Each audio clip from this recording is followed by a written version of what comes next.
Up on Cloud 9 by Anne Fine. Read by Jamie Glover. Stoll's laid out. Stoll's laid out on this strange bed trolley thing. He might as well be waiting for his funeral. There's no blood in his face, no twitching or rolling. He's just a slab of dead meat on a hospital bed. I'm pretending I can't see the tube going in and the tube coming out, or hear the pumping noises and the occasional schlup, like the sheep getting squashed by the hay bales in Farm Freak. Mum hurries in. So where's his dad? On his way. One of his junior barristers phoned to say he was just going through to the judge to explain. Mum took a look at Stoll, just lying there. Flat out. Not even breathing, so far as I could tell. You could see what she was thinking. Not everyone would say it, though. Well, his dad's the last person we need. She'll not forget the time that Mr. Oliver showed up in casualty so furious at being called out of court, he practically started dishing out malpractice suits to all the doctors who'd spent the last 2 hours saving his son's life. And then he turned on me, as if it was my fault for suggesting we played Pirate Attack in the first place. How was I supposed to know Stoll would get so overexcited he'd start yo-ho-hoing and swigging that stuff with a skull and crossbones? Good thing I hadn't said a word about the pathetic knots he'd used to truss me up for the gangplank. If I hadn't been able to move so fast, he'd have been in the mortuary. No, probably best off without Franklin. Mum grabbed the phone she'd left me earlier and took off down the ward. I didn't bother following to try to listen. No one gets straight through to Mr. Oliver anyway. He's far too important. But even in emergencies, Mum prefers things the way they are. If she can leave her message with Janine, his secretary, quickly enough, she can get off the phone before Franklin snatches it and starts all his arguing. The nurse was bending over Stoll when Mum came back. I told Janine to stop him cancelling. After all, nothing's happening. Suddenly superstitious, she went pale and crossed her fingers. So did I, in my pocket, and together we stared at Stolly till the nurse moved off and Mum went on. I told her to tell Franklin we'll stay here till he's out of court. We know what out of court means. Back to chambers for discussions that might go on till midnight, or even later if the case isn't going well. But maybe this time, what with Stoll having done for himself so comprehensively brilliantly, his dad will make the effort to get away sooner. What about... What, with the nurse still being well within earshot, Mum didn't finish, as she usually does, his daffy mum. So I just answered, on a shoot, in the jungle. The jungle?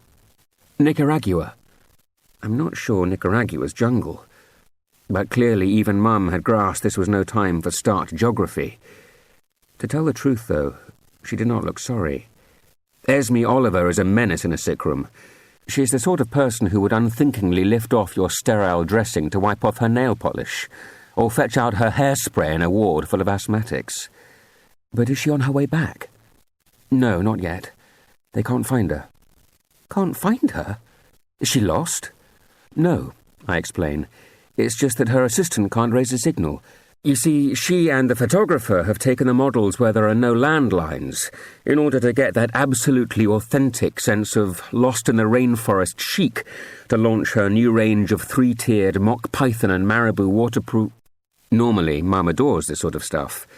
She says my bulletins from the world of Esme have been one of the principal compensations for feeding Stolly pretty well every sensible meal he's ever eaten, checking his hair for nits whenever she does mine, and having him sleep over practically every other night while trying to make sure he keeps up with his homework.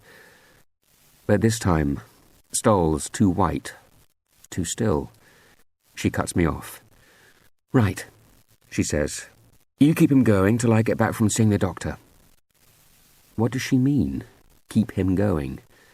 But I don't argue. I just trail her to the door. The doctors won't talk to you, I warn her. I asked a nurse, and she said if I wasn't family, she couldn't tell me anything. So I'll say that I'm family. I panicked. But what if they asked you to make a decision? Well, she said, if they ask me which ice cream he's going to want for his supper, I'll tell them toffee pecan. And if they want a decision about how late he ought to be allowed to stay up watching telly, I'm going to be quite tough and insist it's before 10. Brave stab. But Stoll has sailed too close to death, and I can't smile. We both turn back to look at him. "For pity's sake," says Mum. "I'll just find out what's what. And if there are any decisions to be made, I'll get back to Franklin. The man's supposed to be one of the cleverest barristers in Britain, isn't he? He can surely read a note pushed under his nose in the middle of a court case. Should we switch off your dear son's life support? Tick yes or no." But simply joking about it has unnerved her worse. She has to come back to lay her hand against his cheek. "Oh, Stolly, Stolly, what a little fool you are." Back at the door, she tells me sharply, "You look after him." This time I have to ask, "What does that mean?" "You know, sit close and concentrate. Will him back." Will him? Now I'm unnerved as well, because it sounds so much like something from the world of Esme. "That's right. Stay close. Don't let them send you off to the coffee shop or anything. I'll bring you back something to eat. Just sit here and remember he's your friend. Stick with him." Strange, for my mum. And she has slid away round next door's curtain. I know her. I sat very quietly, and sure enough, I heard the nose blow and the little sniffle, and the deep, tranquilizing breaths she had to take before she could set her face and go and ask whoever she could find what might be happening in Stoll's flat silence. On Planet Clean and Bright. I look around. It's Planet Clean and Bright that we're on now. Far cry from either of our tips at home. His bedroom is a riot, mine's a mess, and this place hurts the eyes. The walls so white, the light so strong. Even the polished floor seems to be winking. I ask the nurse, unhooking Stoll's chart from the end of the bed, "Am I allowed to have my chair this close?" She scribbled a number inside a box. "No need to whisper. With all the stuff we're pumping into him, this one is well away. Up on cloud 9. Up on cloud 9. A weird expression, and one I've heard about 1,000,000 times round about Stoll. With him, the normal everyday things often stop mattering. Mum, for example, hasn't even mentioned school since she screeched to a halt outside the gates and, leaning across to push the passenger door open, explained why I'd been pulled out of class. "Stoll, in the Western General." "Not again." Stoll's had more accidents than most of us have had hot dinners. Mum blames a lot of them on Esme and Franklin. Paint thinner? Under the sink? But personally, I think it's more to do with something about Stolly. Now that the nurse has gone, I shunt my chair along the bed, back to the chart. I can't make head nor tail of it. It looks like something Mr. Bryson would use to torture his top set in physics, or some quick test for Hieroglyphics 1. But underneath there is a clipboard with a ballpoint pen, and in my school backpack is the brand new pad I was given for rough work. He looks so dead, for someone who has always been so alive, spilling with words and ideas. To look at him now, you'd find it hard to credit he's had a life. If he went now, all his past stuff would shrivel, even in our minds. The dead all vanish, unless they have some ferreting biographer to track down their life again after they've gone. Or someone like Boswell, trailing around after them, charting it as they go. Stoll helped me with my autobiography project once, way back in 4th year. Except you couldn't really call it helping, since what he did, after I'd spent about 100,000 hours on it, was leaf through quickly and tell me, "You can't give in this." "Why not?" "Because it's rubbish." "Rubbish?" I snatched it back and stared down at the carefully printed cover sheet. My Earliest Years, by Ian James Paramore. I flicked through. There was the photo of Gran pretending to play the piano in the Great Flood of 1965, with the water almost up to her knees. There was my Uncle Harry, waving from his super-duper drive-around mower, and Mum, soppily pointing at a cloud like a tulip. And in between, written in, for me, quite unbelievably neat chunks, were the stories I'd heard all my life about great-uncle Caspar losing both legs in a car crash, and how Gran was arrested for taking someone's real fur coat by mistake when she left a restaurant, and how Dad's father regularly used to come home steaming, shouting that the whole family should get out of bed and pack everything, ready to move to the country and start a fresh, wholesome new life in the morning. My project looked all right to me. What's wrong with it? Well, it's supposed to be an autobiography. Stuff about you. It is about me. No, it isn't. He took it back and flicked through again. It's all about your great-aunt Chloe and grandfather Thing. So? I bet yours is all about your rich Uncle Lionel and all those aunties you hate going to visit. Yes, but at least I put a heap of stuff in at the start about where I was born and how much I weighed and all that. But I don't know that stuff, do I? He wasn't listening. He was scrabbling through my first few pages. No, this won't do. You've missed out all the important bits. You'll just have to start again. I snatched the jotter back. Not likely. Even Stoll, who can write whole novels when he's in the mood, let me off this one. All right, just pull out the folder clip and shove the rest of it in at the front. There isn't any rest of it. I was just found, in a cardboard carton up an alley.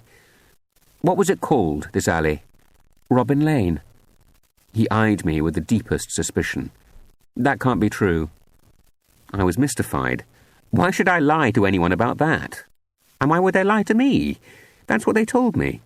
Well, it has to be nonsense. If you'd been found up somewhere called Robin Lane, the nurses would have called you Robin. Not necessarily. Of course they would. That is the sort of thing they do. You're forever seeing it on the telly. And then and there, he dragged me off in front of Mum. Confronted, she went red as a radish. And it turned out I'd actually been found 2 alleys up. See? Stolly crowed. I stared at Mum. Why would you lie? She was still blushing horribly. It isn't lying exactly. She tried to defend herself. Your father and I were hardly likely to be in a rush to explain exactly which alley it was, in case he went off to look at it. What's wrong with my alley? I demanded. And it took ages to get out of her that the one I was found in was the one with the rubbish bins. A fitting start, Stoll often said when we were older. And when we did symbolism in English, I had to put up with a good deal of joshing.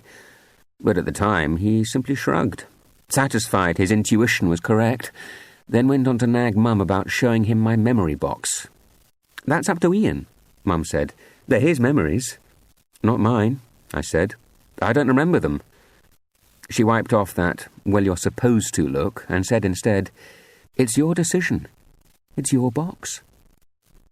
But no decision's yours if you've got Stoll around.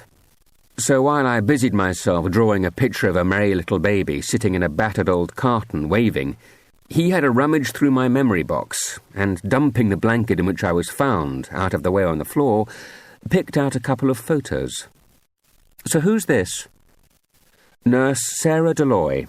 She was the one who first looked after me when I was brought into the hospital. And this one? Doris, my social worker. She brought me round here, and she made the box. He wasn't satisfied. He kept on at Mum till he'd tracked down a whole new starting chapter to my project. First, we waylaid the very postman who had brought the letter telling my Mum and Dad they were definitely getting a baby. At the time, they didn't know it was me. The postman had no problem remembering that morning. He said, after Mum read the letter, she shouted, "We did it!" and chased after him and kissed him. All Mum recalled was that he'd told her, rather sourly, that if she had taken to offering homes to other people's children, she could have his 3 little horrors and welcome. Then Stoll started positively grilling Granny. And after she gave up trying to swat him off and had a think, things started coming back. And she remembered that, what with no one expecting the letter that day, and Dad disapproving of alcohol because of his father, the only thing they'd had in the house to toast my future arrival was some sickly homemade rhubarb and elderberry cordial. And even then, Dad had to dig out the cork with Gran's nice silver-plated Salisbury Cathedral keyring holder. Ruined it, Ian. Completely bent the spire. Because none of them could think where to lay their hands on the corkscrew. Oh, very festive, I said bitterly. But Mrs. Tallentire was delighted with my project, and gave me a star. Most enlightening. I only hope Nurse Deloy thought to bathe you very thoroughly indeed after being up that alley. I didn't let on. Stoll had forced me into changing most of the first part till it was closer to the truth. And she would never have believed me anyway, since Stoll was already notorious in school for being the most shocking, most dedicated liar. Stoll blames the aunts. Stoll claims he's not a liar, but a fantasist. He blames the aunts. 3 times a year, before my family started rescuing him, he was sent off to stay with his mad aunts. Not stay, he'd always insist, more be imprisoned. The problem was that Great-Aunt Dolly, who was bossiest, was sick in the head. She had the most terrible visions, and thought the world was full of vicious strangers, all out to kidnap little kids like Stoll, and keep them in cellars forever and ever. Well, what about the other 2? They were no use. Maeve couldn't argue with the jelly, and Tilly was always busy weeping. Weeping? All the time, into handkerchiefs. She was as wimpy as Maeve. So, since I wasn't even allowed in the garden in case I got kidnapped, I simply read all day. All day? Better than weeping in handkerchiefs. And some of the books were rather good. And Tilly helped with the big words. And maybe being imprisoned by mad aunts did something to feed Stoll's imagination even more, because by the time we reached the junior school, he was well past the colourful thiblet stage, and into great raging fantasies. Mythomania, the teachers called it.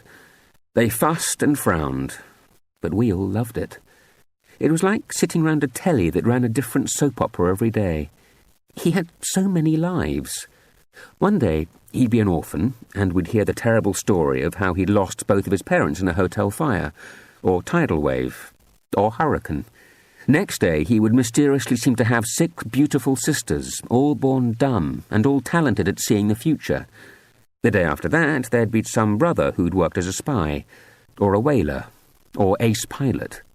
By the following morning, Stoll would as often as not have somehow reacquired a set of parents, nothing like his own, who were meeting the Queen today, or lying mad as mops upon their deathbeds in some foreign clime. By the end of the school week, his father would be starring in a film, but his sisters might have vanished, and the following week he'd be back as an orphan. "Not even your name's real," Jack Warren dared complain once. "Stolly, honestly." "It makes perfect sense," he insisted. "Stuart Terence Oliver Stolly." And that was about the only bit of him that stayed the same from week to week. The teachers used to go unpicked. "Stolly, did you tell those poor little Year 3s getting on the bus for their school trip that the world was going to end in 2 hours, and that's why they were being taken away?" He'd put on his vacant but trapped face. "You did, didn't you? I may have mentioned that some people do in fact believe—" "Stolly! The driver had to stop 4 times. There was mass hysteria. By the time the bus reached the toy museum, everyone was in shreds." To look at him, you'd never think he'd cause such chaos. Mum said he was cute as a button when he was little. "Boss-eyed," she said. "Or so I thought. Strapped in that giant great tank of a pram of his in their front garden, picking away at his damsons." "Picking away at his what?" I thought it might be Mum's old-fashioned way of saying something rather unsavoury. "His damsons? Oh, that fancy French nanny of his certainly knew a good trick or two to keep him quiet. She'd dump him in the pram and give him an unripe damson, and he'd spend hours trying to peel off its skin, totally absorbed. I thought you weren't supposed to give babies things with stones and pips and things in case they choke. He wasn't a baby, Ian. He must have been at least 4. 4? In a pram? I tackled Stoll on the matter once, and all he could say was that he supposed he had found the pram comfy. And high, to see over the garden hedge. After all, that's how I met you. No, it isn't. Mum said we met in nursery. Stoll had a tantrum and went blue, and I was fascinated. It seems I spent the next year and a half holding my breath in front of the mirror, seeing if I could go more blue than Stoll had before I fell over. "Didn't you worry about me?" I asked my dad once. "What do you mean, worry about you?" he responded, outraged. "Your mother took perfectly adequate precautions. She put down a mat." The Only Child Club. That was before Stoll started the Only Child Club. That club kept us happy for months. We spent the best part of our time deciding the rules. As it happens, for the whole length of our joint membership, no one else asked to join, but we still spent weeks mulling over details in case they did, like whether someone would be able to join us if they'd lost their brothers and sisters, or killed them. That would rather depend, said Stoll, on whether or not it was a proper accident. So we worked out a whole graded scale that took in how many brothers and sisters the applicant used to have, how long he or she had been alone, and whether or not they had deliberately murdered their siblings in order to be free to apply.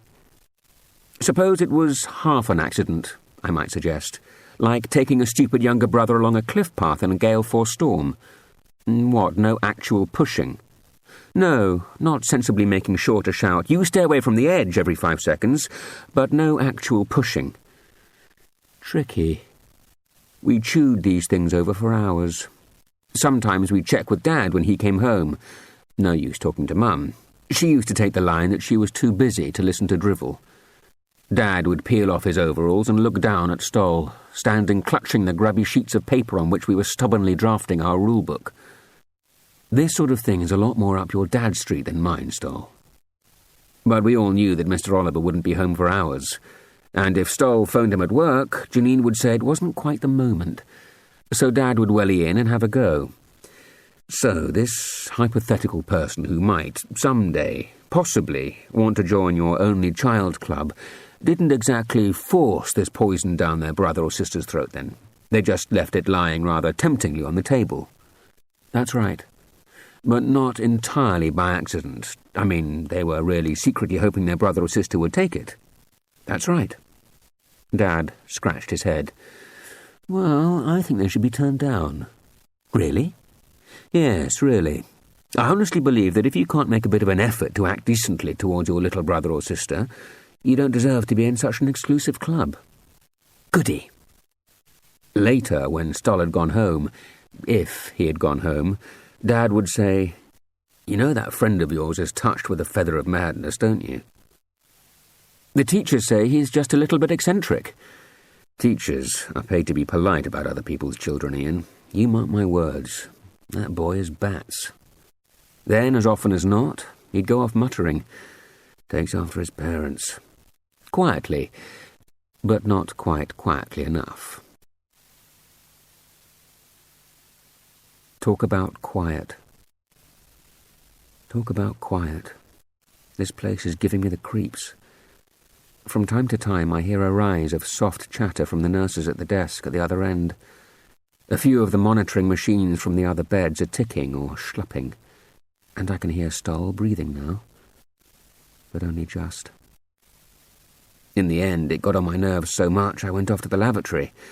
On my way out, I found a man in overalls, just like my dad's, looking thoughtfully at a fire extinguisher, leaning crazily away from the wall in its bracket. "Excuse me," I mumbled. "You don't happen to know anything about being in a coma, do you?" He looked down at his janitor's overalls as if to say, "Now why on earth, in all this enormous hospital brimful of doctors and nurses, would you pick me?" "Please," I begged. "Coma. Just lying there. What's wrong with him? He fell out of a window. He broke his collarbone, both arms in several places, 6 of his ribs, 1 leg, an ankle, and he has concussion. And how long has he been just lying there? All morning." "All morning?" The baffled look cleared a bit. "You mean they've only just got done with, so to speak, pinning him together again?" "I suppose so." "Doesn't sound like a coma to me," said the janitor. "It sounds like someone taking his time to come round from the anaesthetic." He turned back to the fire extinguisher. "And if you want my opinion, if he's broken all that lot, when he finally does wake up, he'll be glad he didn't hurry." I cannot tell you how cheered up I was. I knew he was the one to ask. Ghost in the Coat Closet. We grew out of the Only Child Club, or maybe I should say the Only Child Club grew into something else. Seances. They began because Stolly was given a Ouija board for Christmas. "For heaven's sake," said Mum, "as if the boy wasn't already bad enough." She meant about ghosts and creepy stories. He'd always been that way. As young as 4, he'd strolled into the kitchen one evening when she was making supper, slid up on a chair, dipped his hand in the cheese she'd been grating, and said conversationally, "I was very nearly caught by a ghost in your closet." "Nonsense," Mum told him, swatting his fingers away from her ingredients. "No such thing." He didn't argue, but he was good on ghosts and telling creepy stories. My favourite was the one about a blind man who bumped into a plump young lady in the middle of a blackout and asked her the way to Tannenbaumstrasse. Funny name for a street. This was Germany, Dumbo, at the end of the war, when they'd run out of food and everything. So how come she was still plump? I don't know. Maybe she was really, really tubby to begin with. Anyhow, this blind man showed her some letter he had to deliver, and what with the streets being such a mess after the bombing, she said she'd do it for him. But when she looked back to check he was all right, she saw him picking his way perfectly nimbly over the heaps of rubble and got suspicious. So instead of delivering the letter, she took it straight to the police. Stoll's voice took on that blood-curdling tone I so adored. And it was just one sentence.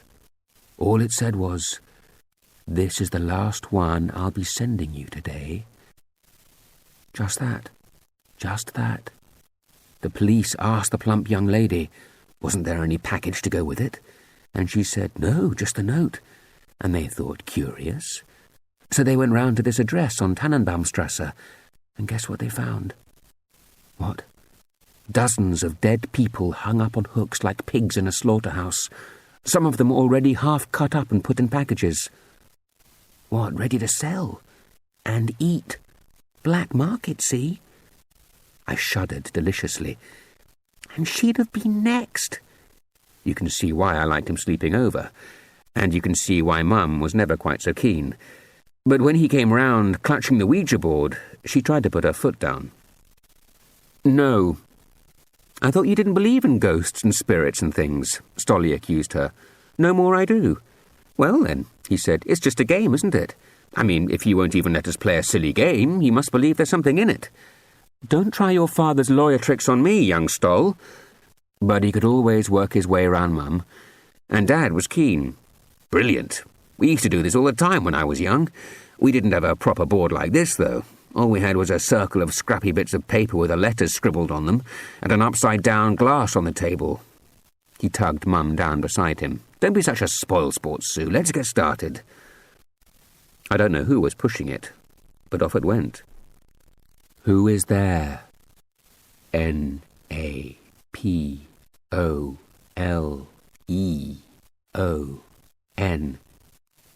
Bonaparte? Y-E-S. Who do you want to speak to? A-L-L-O-F-Y-O-U.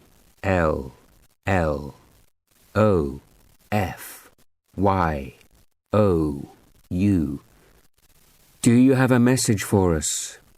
Y-E-S. Tell us. Y-O-U-R. Go on. T-U-F-F-Y. Go on. B-P. Are you saying B-P? N-O. Did you say Tuffy? N-O. Did you say you're? N-O. You do not have a message for us, then?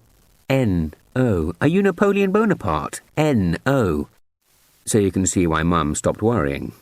And after that, whenever she saw us bent, giggling over the Ouija board, I don't think she gave it a thought. And we had good fun. Far more than in that stupid, rule-bound, only child club. For one thing, Stolly conjured up whole cupboardfuls of spirits to amuse us. There was a dead baby who made up endless Mardy poems about having been robbed of her full life. We found a sullen washerwoman called Florrie, who claimed to have washed royalty's underwear, and tied herself in knots for several hours trying to explain stays to Stoll. My all-time top shade was the Abyssinian horseman Tarafu, who even sent through this noise spelt he-ir, that he finally explained was his regular spitting. "Disgusting," said my mother, and forbade us to say the word out of my bedroom. Stoll favoured the Black Fairy of the Glen, an excitable spirit who was forever picking quarrels with some poor churchwarden called Albert, who kept having to rush back to wherever spirits come from to get his chapel bells rung on time. The Black Fairy's sister was another favourite. She was called Tangerina, and once gave me an excellent idea for my homework. Dad used to pop his head around the door. "Just let me know if Count Vaccary's wife drops in. I have a soft spot for her." And if she came, he'd bring his coffee over to our table to flirt for a while. "So, Lizzie, did this murderous Count Vaccary of yours have one of those great hairy beards?" AFINEREDBEARD.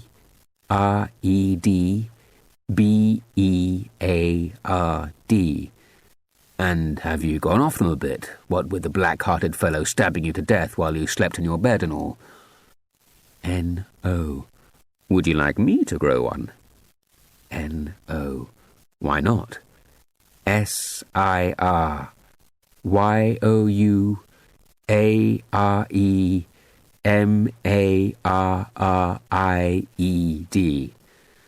"Not half," he'd sigh. "And if I don't get that lawn mowed before lunch, wouldn't I soon know it?" He'd tip back the last of his coffee and off he'd go. I'd slide off in his wake to catch a snack, and Stoll would sit alone at the table, his finger resting lightly on the wobbly little wooden arm, chatting to some incoherent visitor from beyond, whom he might later claim had been speaking Egyptian. Once there was almost a punch-up. It was Stoll's fault. First he told Zul, god of tempest, about some upstart little ocean spirit called Naples' rather unlikely claim to be MOREPOWERFULTHANNATURE. Zul wasn't pleased, and showed up next time Naples was about. The argument raged. We were confused because it wasn't clear where one spirit's insult ended and the other's began. But those two seemed to know, because they kept at it hammer and tongs till Mum called us at lunchtime. "I'll say this much for that stupid Ouija board. Certainly keeps the two of you quiet." "Fairly quiet," said Dad, who'd been trying to read the paper while the god of the west wind had pitched in on Zul's side. Who was that boastful one who kept banging on about having the power to unknit the very entrails of the earth? "That was the ocean of the deep." "It's a pity," said Dad, "that we're miles from the sea here. If I'd thought he lived that tiny bit closer, I'd have asked him to pop in to sort out that tangle of wiring in my mower." The world of Esme.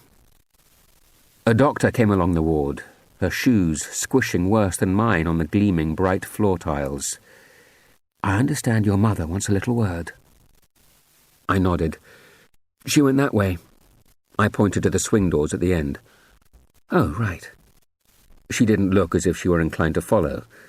I suppose you don't spend years and years studying textbooks to waste time trailing up and down hospital corridors looking for patients' friends and relations.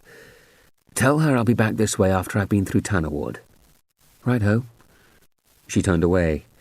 Then she turned back. "You do know you can get coffee and stuff downstairs in the restaurant?" "Thank you." "Tell your mum, will you?" She glanced at Stoll. Grim as he looks, I always think at times like these, it's worse for the mother than the patient. I had a sudden vision of Esme, hunched in her mulberry poncho in the forest damp, and knowing nothing, peacefully watching the raindrops roll and hearing the leaves rustle. Esme is good at slipping into the mood of things. She's always the one who gets people at Halloween parties to act that little bit creepier or more forbidding in their bedsheets or plastic sharpened teeth. And if she joins in with charades, then suddenly everyone's trying harder, acting funnier. I've only watched her at one of her shoots once. It was in Bermondsey. Esme was doing her new Sin in the City summer nightclub look. She stood beside the photographer, watching the models strut their stuff, from time to time calling out things like, "Midriffs ablaze, girls," or "Squint with a teensy bit more cool," while Stoll and I sat in our beanbags sniggering. Not that he generally scoffs at the things that his mum does. He's proud of Esme, claims that she single-handedly rescued metallic fabrics from the fashion wilderness. But back in those days, each time Mrs. Oliver was shortlisted for Designer of the Year, I'd overhear Mum muttering to Dad that, in her own view, Esme might do better to spend a bit more time helping her very sweet son to learn to knot his own school tie. It's not that Esme didn't realise. It was just that she always seemed to have a reason why she couldn't take the time. If Mum said anything to her when she was on the doorstep, she'd look aghast and start on about how her personal voice could not be replaced by any hired design group. And while she was lucky enough to sit at fashion's high table and all her new autumn surprises were hot, hot, hot, then couldn't Mum, just this once, just this week, just till she'd got her new orange and silver snakeskin look properly launched in the glossies, give her a hand looking after young Stolly? Esme, he's been practically living here as it is. Nonsense, said Esme, hitching her gigantic faux chinchilla ragged fur purse higher up on her shoulder. He may have slept over once or twice while I was pitching my new sleepwear range to those few Japanese conglomerate buyers. But usually I wouldn't dream of asking you a favour. Esme, a boy of Stoll's age needs to spend some time at home. Stoll poked his head out from behind the door where we'd been listening. I don't mind, he assured the two of them. I like it here. He beckoned Mum, who dropped her head to hear him whisper, "Oh, please, if you're not careful, she'll send me off to the mad aunts." Mum dropped the whole business at once. She's heard more than enough about Great Aunt Dolly's apocalyptic visions. She left it a week, then, when he'd stayed over 3 nights in a row again, tried tackling things differently. Esme, I do wonder if you and Franklin shouldn't be putting aside a little more time for... Esme threw out her arms. Susan, it's not as if clothes are just something that people put on in the morning. That's the trouble with being successful. My time isn't simply some cheetah print polyester halter top I can conjure from nothing. Once again, Mum gave up. Well, Esme, if you really must get back to the design house, Stoll can stay over. But you and Franklin must promise you'll come for supper tomorrow, so we can discuss this. Without these two behind the door, earwigging is what she meant. Esme scribbled in her daybook, "Supper, Susan and Jeff's tomorrow." She looked up hopefully. "Who else is coming?" "No one," said Mum, exasperated. "It's to talk. And don't start wondering what to wear, Esme. This is just casual." Esme gave her a very beady look, then hurried off. Mum turned to Stolly. "What was that all about?" "What?" "That look." "Oh, that. Well, I just think she thought you weren't being very helpful." "I like that." Mum was outraged. "You're still here, aren't you? And I invited them for supper." "Not that," said Stoll. "The just casual bit. You didn't give her much of a clue." "Clue to what?" "What sort of casual?" He reeled them off as if his mother had been chanting them over his cradle since he was born. "Did you mean dressy casual or smart casual? Snappy casual or active, rugged or sporty casual? Or even business casual, straight from work?" "Oh," Mum said, chastened. "Oh, I see. Well, that was very bad of me." And she went off to tear her hair in the privacy of her bedroom. They never came, of course. Esme called to cancel at 6:15. "Susan, disaster.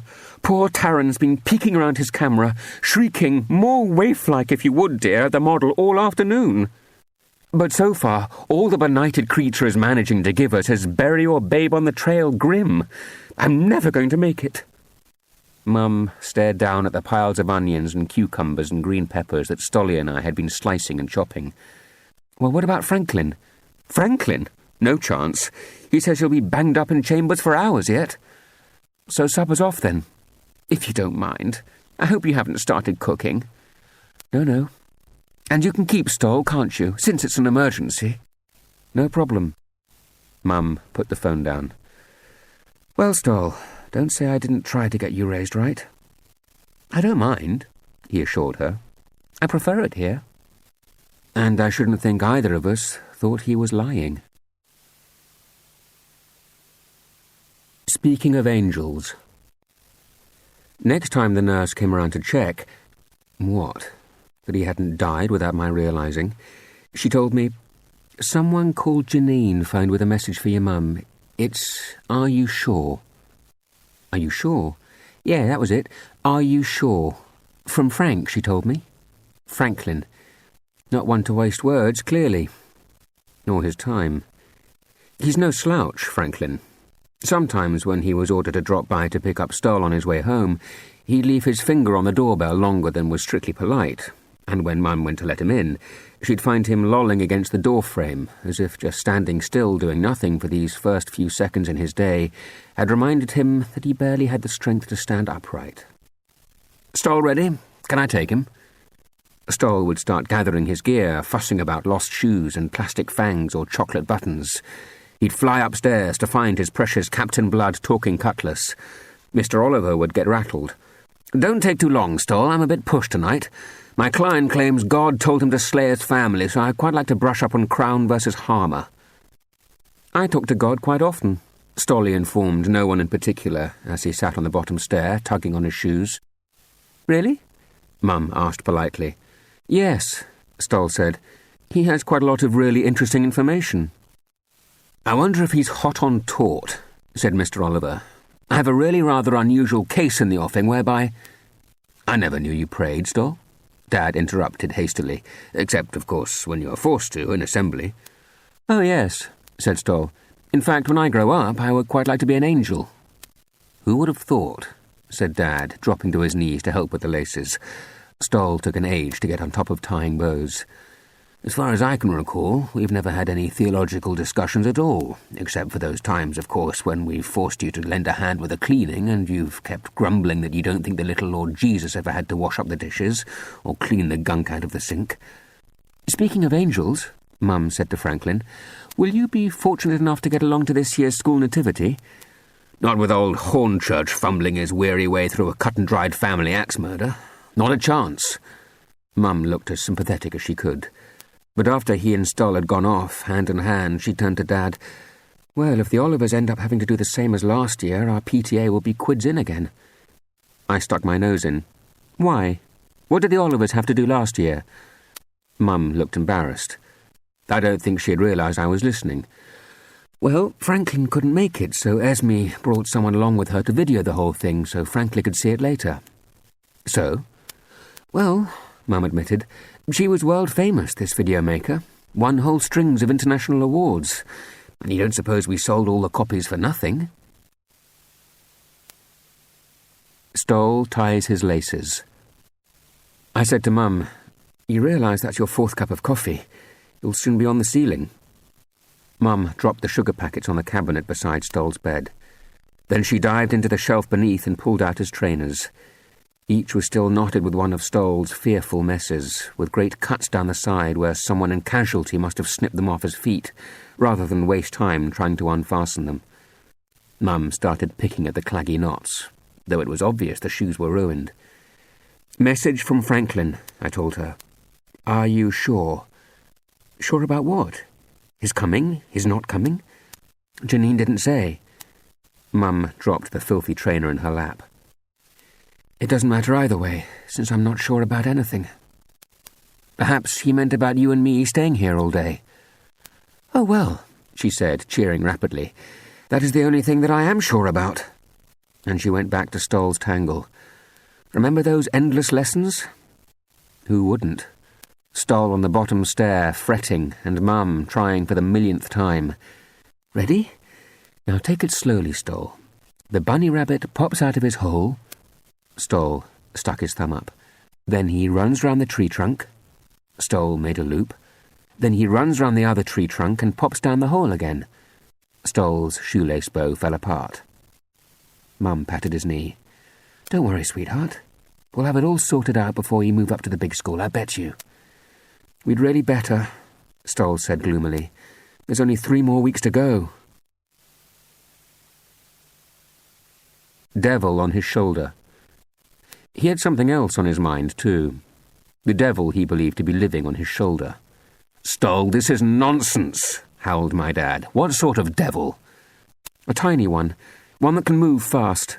And what does this, I stress, purely imaginary fixation of yours happen to look like in your poor, deluded brain? I don't know. I've never managed to turn my head fast enough to see him. Because he isn't there. Not necessarily. It might be because he moves so fast. Perhaps by the time I look over that shoulder, he's popped to the other. Dad made the curly-whirly cuckoo sign. Mum said, I know what we'll do, Stoll. We'll settle this by taking a quick look in the mirror. You can't see devils in mirrors, Stoll informed her irritably. I thought everyone knew that. Dad made an exploding noise. Hastily, Mum told him, Jeff, would you slip out and make sure I fasten the lock on the tool shed? Dad rushed from the room and Mum turned back to Stoll. No need to be a crosspatch. You know I'm only trying to be helpful." Stoll made a face. "I'm sorry. I just feel so ratty. Not sleeping properly. Hardly at all." "You do know it's ridiculous, don't you?" "Yes. But you still can't stop thinking about it." Mum sighed. "Stoll, nobody has a tiny devil on their shoulder, invisible or otherwise." I know. I just still think he might be there." Mum pulled him onto her knee. As late as a couple of years ago, Stoll was still happy to sit there, so long as she made a pretense of really pulling. "Stoll, have you told your parents about these obsessive thoughts?" Stoll offered helpfully. "Little worries," Mum corrected. "No." "Well, you must. Tell them as soon as you get back tonight." "I'd rather hoped I might be staying," Stoll said mournfully. "Mum's in Colombia, doing a shoot on the mysterious allure of the fedora. Dad's working late, and Anna Magdalena was hoping to go bowling." Mum cracked as usual. "Well, when you next see your father, promise?" "I promise." Next time he came, she asked him, "What about that devil of yours? What did your dad say?" Stoll looked quite sour. "Well, first he put me through the 3rd degree about exactly what I thought this devil could and couldn't do, how fast it could jump and that.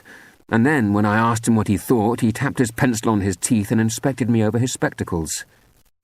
"And said?" I can't think what Mum was expecting. After all, she knows Franklin. "He said, 'In the context of your postulates, I suppose it's quite possible.'"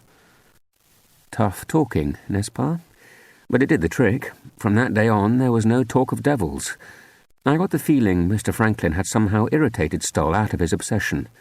All I know is each time I woke in the night, worrying about more down-to-earth things like ripping the back off my geography textbook or splashing permanent ink down my new jeans, I'd look across and see him in the other bed, dead to the world and snuffling very softly. New school, new passion. Mum might have lost the bet about Stoll learning to tie his shoelaces properly, but she did set him off on a brilliant new passion. In our first week at the new school, Stoll started a betting book. First, he bet me that Mr. Hebzerly's hair was dyed. Then he bet Iolanthe's brother he'd grow 3 inches by the end of term. Then he bet anyone who'd take him on that Mrs. Claren, our teacher, would be dead before Christmas. Before you knew it, the whole class was at it. Stoll kept the book about as neat as books can be. There were 4 columns: who made the bet, with whom, one wide one to explain the bet itself, and a space on the end to explain what had happened. So George bet Maria he could break his ruler simply by throwing it at the ceiling. Lost. Iolanthe bet Henry that the hairy thing buzzing in the window was not actually a hornet. Won. Stoll bet Louise that the chemist on the corner had only 1 thumb. Lost, though there was quite a bit of argument about how much stump made a thumb. By half-term we were on the 7th page, with Arif betting Turner his big toe was longer than Stolly's. Lost. Amanda bet us all that Mrs. Claren, far from being at death's door, was pregnant. Won. Stoll bet me the shadow over the laundry basket outside my bedroom was not caused by the street lamp. Won. Can't believe I took that one. And Jim McTaggart bet he wouldn't lose as many bets as Maria before Friday. Lost. "Keep on with this gambling, Stoll," Mrs. Claren warned, "and I shall put you in charge of the Christmas school raffle." I think she meant it as a punishment, but Stoll had a good time. He went round flogging tickets off to anyone in sight, break after break, and got into some huge conversations with people about why they were too poor to buy more than a couple. By the last week of term, he knew everyone. Everyone. And everything about them, which led to trouble because when I went round to his house the night before the Christmas fair, I found him checking off his ticket stubs against a master list.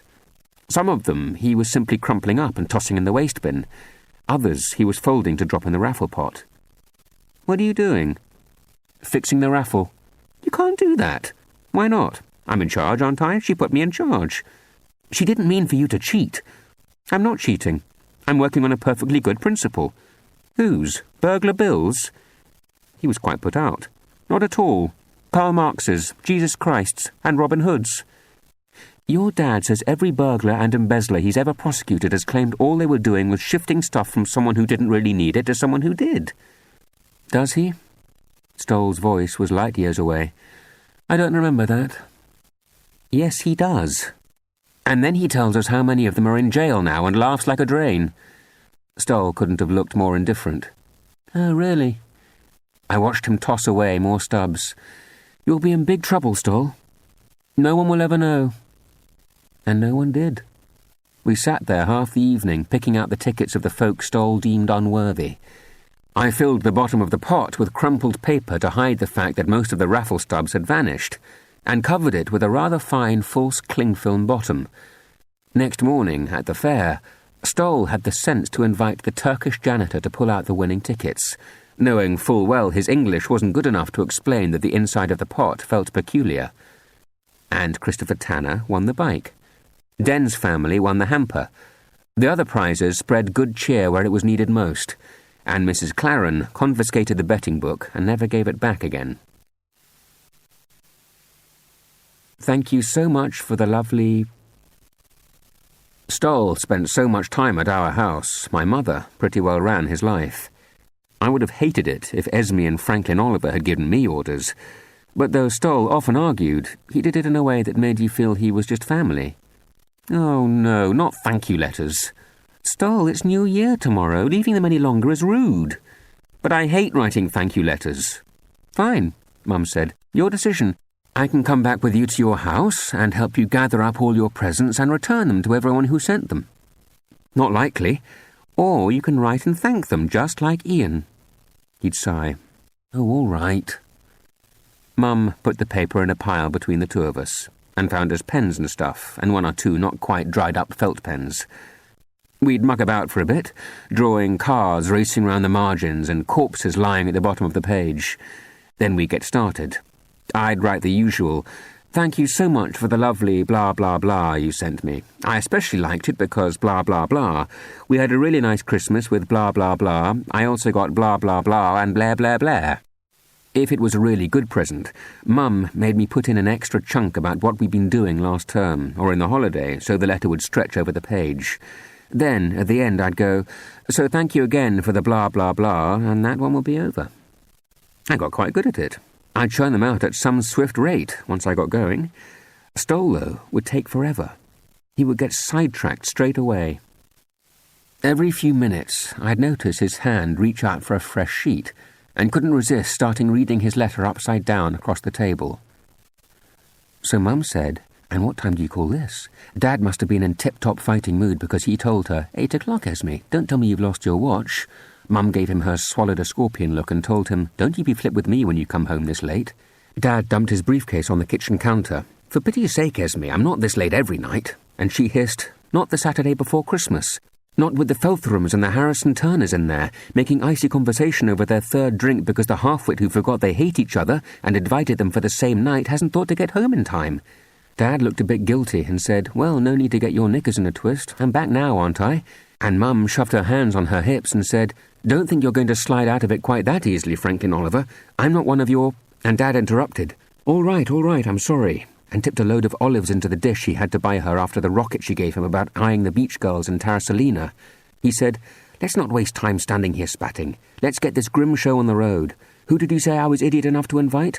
Not those ghastly Harrison Turn—" Then, seeing the look on Mum's face, he spun round to see Mrs. Harrison Turner in the doorway looking flinty enough to slice steel. She said something unlikely about having a headache and... "Mum, Dad," I'd call. "Stoll's telling his Aunt Eva exactly what happened at his house the Saturday before Christmas." Dad strolled across to take a look. Blimey, hair-raising stuff. He reached for the next page. "Struth, did your mother really call him that in front of you?" Mum prized the pen from Stoll's hand and scanned the pages he'd finished. "This one's all right," she told him after a moment, handing the top one back. "And you can send these next two just so long as you black out what Esme called your father." She shook her head. "But this one won't do at all." Her eyes widened. "Good Lord, who would have thought it?" She read on, still shaking her head. Then, "As for these last 3 pages, you can't send them, sweetie." Stoll was completely mystified. "Why on earth not?" "Because it's supposed to be a thank you letter, not the script for a 5-act tragedy. Now pick up again at the top of this page and try to turn it back into something more normal. You know the sort of thing. Thank you so much for the simply lovely blah blah blah." It was fireside football, sighed Stoll.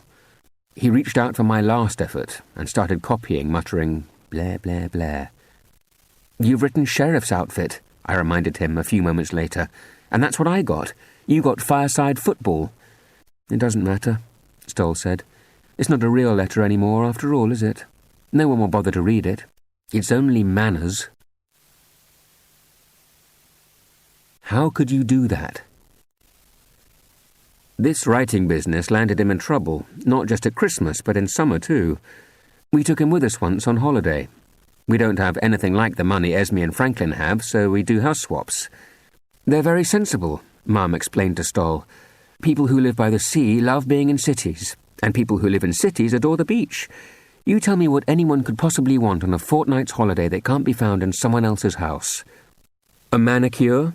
suggested Stolly, who'd been dragged off to some pretty smart hotels by Esme when Mum couldn't babysit. "A full body massage? World-class hair colouring techniques? All-day organic buffet breakfast?" Mum looked a bit put out. "Well, maybe so, but our family do house swaps." And off we went to Norfolk for 2 whole weeks. I had a grand time. So did Stoll. He even kept a diary, and that was what caused the trouble, because he left it under the bed by mistake at the end of the fortnight, and one of the family found it and read it. I think these Pettifer people must be murderers. Why else are there so many dug-over patches around their garden? I expect they're for freshly buried bodies. They can't be compost heaps because Mr. Paramore says they're terrible gardeners. He says their rose beds are a fright, and their back lawn is not simply unkempt, it's also parched and infested. Sue says she thinks that's typical of their lackadaisical attitude all round. She wasn't best pleased with the state of the kitchen. She says the beds weren't aired, their sheets are stained and nasty. Until she got at them, the cupboard doors were swarming with large greasy fingerprints. 10 things that we hate most about this house. 1. It's cold. 2. It's grubby. 3. Their cat goes round shedding weird little scabs without even scratching. 4. There's not enough hot water for even one good shower, let alone 2. 5. Mrs. Paramore says either they haven't got any unchipped china at all, or they've locked it away rather meanly in some cupboard. 6. They lied about how far the house was from the shops. By miles. 7. Ian's dad says you can't call 3 steps down, around 2 corners and halfway along a landing in the middle of the night en suite. Not with a bladder like his you can't. 8. Ian's mum says that if their washing machine does anything over and above swill the dirt round and round, she'll be astonished. It certainly doesn't begin to rinse properly. 9. One of their daughters has left a pile of soiled underwear under her bed. Ian's mother says, even allowing for any last-minute rush, that is disgusting. But then again, she says they're obviously extremely slack parents, and she'd not let any daughter of hers have such raunchy posters staring down from her bedroom wall. I told Sue my mum often brings home photo contact sheets of models looking far more pouty and undressed than that, and she said, "Let's change the subject, shall we, Stolly?" And it isn't as if these Pettifers couldn't have lashed out on a cleaner. They obviously don't waste money on clothes. If you look at the photo of little Miss Stuff-Your-Knickers out of sight way back in her pushchair, her dad's wearing this green and yellow striped woolly. And when you look at the photo of her being given some certificate about 8 years later, her dad's in the very same woolly except even tattier. 10. Oh, and they don't have a Ouija board, and I went and forgot mine. "How could you do that?" Mum wailed at Stolly when the Pettifers' letter came. "How could you leave your diary there and not say anything? If you had told us half of what was in it, we would have turned the car round and driven all the way back, rather than face this embarrassment." She waved the letter. I couldn't see much over Stolly's shoulder. All I could catch was deeply hurt, and so upset, crying all night, and never get over it.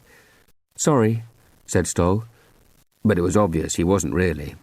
He hung his head for only a few seconds till Mum went off, and then perked up and cheerfully went on with the story he'd been telling me about some fancy old aristocrat escorting one of his lady guests into dinner.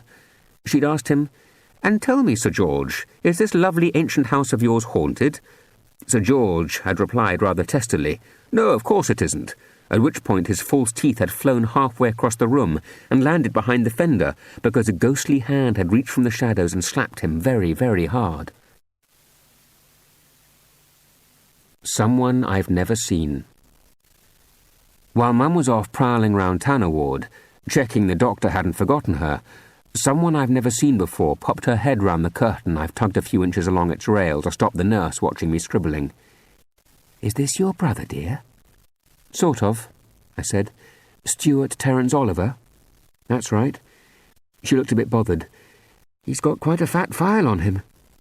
"Yes," I admitted. "He does seem to fetch up having an awful lot of accidents." She stared at the lashings of plaster bandage and the splints. "Done himself proud this time," she said, and flipped through the armful of different-coloured papers she was carrying, which I took to be hospital records of Stoll's accidental poisonings, cuts, breaks and concussions. Finally, she looked up again. "So where's Mum, then?"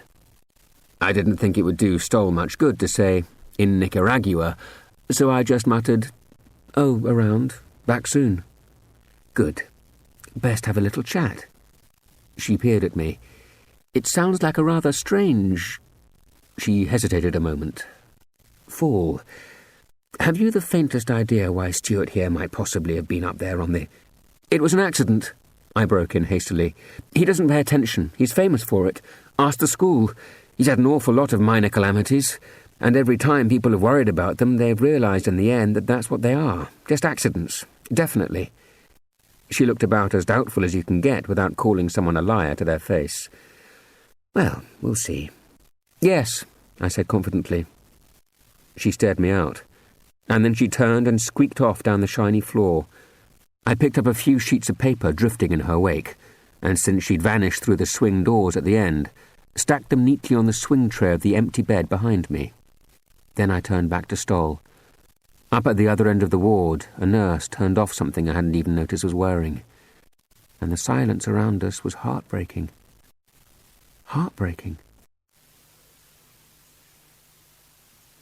There was a time on the 5th level of the multi-storey car park when he got this weird look. I led him away from the edge we'd been leaning against, and once we were safe in the lift, I dared ask him, "So what was all that about? What were you thinking?" "Amazing," he told me. His eyes gleamed. Everything made sense. "What everything?" "Everything. And I suddenly understood something really important." I gave him a look. "Oh, yes.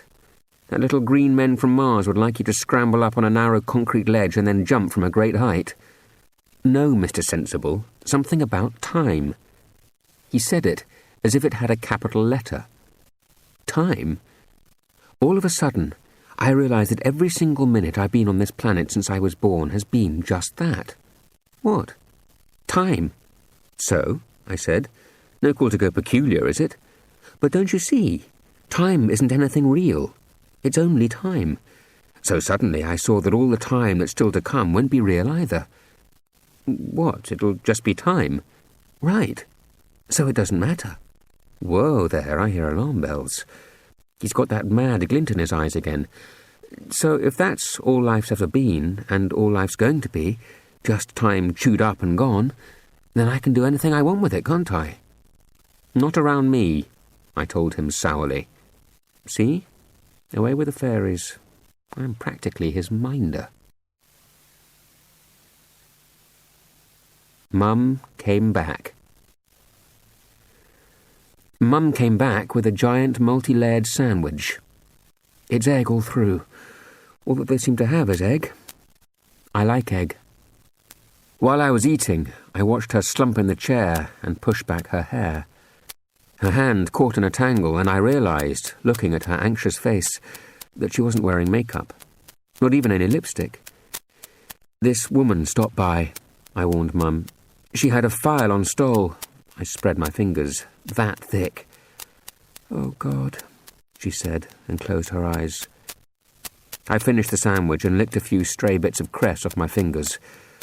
"So what's the story with the doctor, then? Did you manage to find her?" "Not just her. I found another as well." She spoke as if, in this particular hospital, people in white coats were as rare as four-leaved clovers. "And both said the chances were excellent, that Stoll would just surface from concussion with nothing worse than his breaks and bruising, and a shockingly bad headache." It seemed almost too good to be true. "Just what the janitor said." Mum flashed me a strange look, then said, "They did a brain scan, 2 in fact, and nothing showed. What sort of nothing? How should I know? Bleeding, perhaps, or swelling. Both of them talked about those. One kept on assuring me. No untoward pressure. And Mum burst into tears. I looked at Stoll, who's probably sent my mum into floods more times than I have, and thought, what your stupid brain needs, Stoll, is a little more untoward pressure. To be used. Righty-tighty, lefty-loosey. He was bright enough in school. They all said he had a great future ahead of him if he could stay alive and learn to tie his laces. It was Mr. Fuller from Practical Workshop who worried most. "Come on, Stoll," he'd urge, drumming his fingers on the workbench. "We're not defusing a live 600-pound bomb here. Just hold the screwdriver and twist." He waited while Stoll picked the screw up off the floor and muttered, "Third time lucky?" "Don't I hope so. Mandy and Jason over there are busy building a wind-powered salt mill. I can't spend the whole 40 minutes watching you try to finish your very first pair of plain bookends." Stoll gritted his teeth and leaned over the workbench, reciting one of the little chanty things my mother has taught him to try to help him remember. Now then, it's righty-tighty, lefty-loosey, isn't it? So if I want to screw it in, It wasn't that he broke off muttering. Mr. Fuller had clapped a hand over his mouth. "No," he said, visibly unravelling. "No, Stoll. I will not have these wretched nursery utterances echoing around my workshop. If you still need them, you must learn to say them silently inside your head, or I won't be held accountable." Stoll despaired. "I'll never be a proper handyman, will I?" "No," Mr. Fuller said. "No, you will never successfully put up a shelf or fix a dripping tap or screw the head back on your daughter's dolly." He saw Stoll's forlorn look. "But," he said hastily, "that's only my opinion, of course. Do please feel free to look for some more ebullient view from anyone who's never taught you." Stoll still looked crushed, and so he added kindly, "No one is good at everything. I'm told you're excellent on the violin." "Oh, that," said Stoll. "That's just a gift from God." Beside him, I gasped. I, who have only heard him practising for hours and hours, and sat in cars while he's been taking grade exams from 1 to 8, couldn't help saying, "A gift from God? Come off it." But Mr. Fuller only shook his head and said gently, "Oh, Stolly, why must he turn my workshop into a den of lies?" Then he wandered back to Mandy and Jason and their wind-powered salt mill. Stoll put down the screwdriver and, seeing my reproachful look, tried to distract me with a blood-curdling story about a spaniel who had started to scrape at the ground and unearthed a child's body. A boy or a girl? Girl, 8ish. She had sweet blonde ringlets and dark green... "No, don't describe her. Makes the nightmares worse. Just get on with the story." His eyes shone. Well, this spaniel dug her up, and she was still neatly dressed and everything. Neatly? From underground? Well, you know, nothing missing, except for her silver chain, with a mermaid charm dangling from it that she always used to wear. Naturally, everyone was horrified and searched for clues. But there were none, and so the murderer was never found, and years went by. How many years? You'd never stump him. 17. And then, one morning, 200 miles away, a fisherman was digging for worms. His spade hit a tin box. He tugged it out, thinking it might be treasure, and inside were hundreds of cheap pieces of jewellery, the sort little girls wear, you know, bead bracelets, home-strung necklaces, plastic rings. And in this box, right at the bottom, there was the little silver chain with the Just as Mr. Fuller had earlier, I clapped my hand over his mouth. "Don't tell me! I don't want to know!" I took my hand away. "It's not true, is it? Say it's not." He put on his wise old owl look, but didn't torment me by swearing it was gospel. And I must have spoken a whole lot louder than I thought, because a moment or two later Mr. Fuller was back at our workbench. "Am I going to have to separate you two?" "No, sir," said Stolly. "I was just telling Ian here how to tie a proper hangman's knot." The whole world seen Stolly trip over his laces. Mr. Fuller reached under the workbench and pulled out a length of cord. "Go on, then. Show me." It was embarrassing. Stoll stuck up his thumb and waved a few loops about, muttering about bunnies scampering round trees and going down holes and such. Then he gave up. "It's on one of our tea towels at home," he confessed. 10 very useful knots. But I can only do it if I have the tea towel spread in front of me." "Fancy that," said Mr. Fuller, "because I can only not do it because I have remarkable self-control." He strolled away whistling, and then, mercifully, the bell rang. Best sandwich I have ever had. When I came back from the lavatory, guess who was slumped in my chair, staring at Stolly? Mr. Oliver. He had his briefcase with him, but just for once, he wasn't absently fingering it, as if he longed to brush everything round him away and get back to the papers inside it. He was looking at Stolly. I didn't even think his face just happened to be pointed that way while he was thinking about Crown versus next villain. I truly believed that, just for this once, Mr. Oliver was looking at and thinking about Stolly. He heard my shoes squeak closer and swung round. "Oh, hi." "Hi," I said, perching my bum on the rail at the end of the next empty bed. "He doesn't look too perky, does he?" Mr. Oliver said, and then he dropped the bombshell. "Mind you, he did just flutter his eyes a bit." "Did he?" I can't tell you how I felt, but I remembered something Mum once said about the people who work in daycare centres learning to keep quiet about when the babies they're minding say their first word or take their first steps. They don't say anything, she told me, in case the mothers are upset they weren't around for something so important.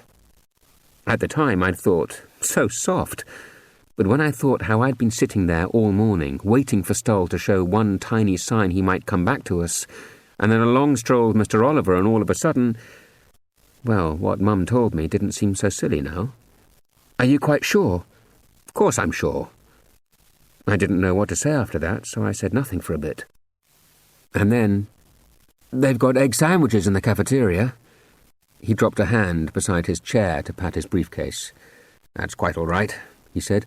"Janine was good enough to send one of the juniors out for a sandwich, but I'm not at all hungry." I put on my really hopeful look. It didn't work.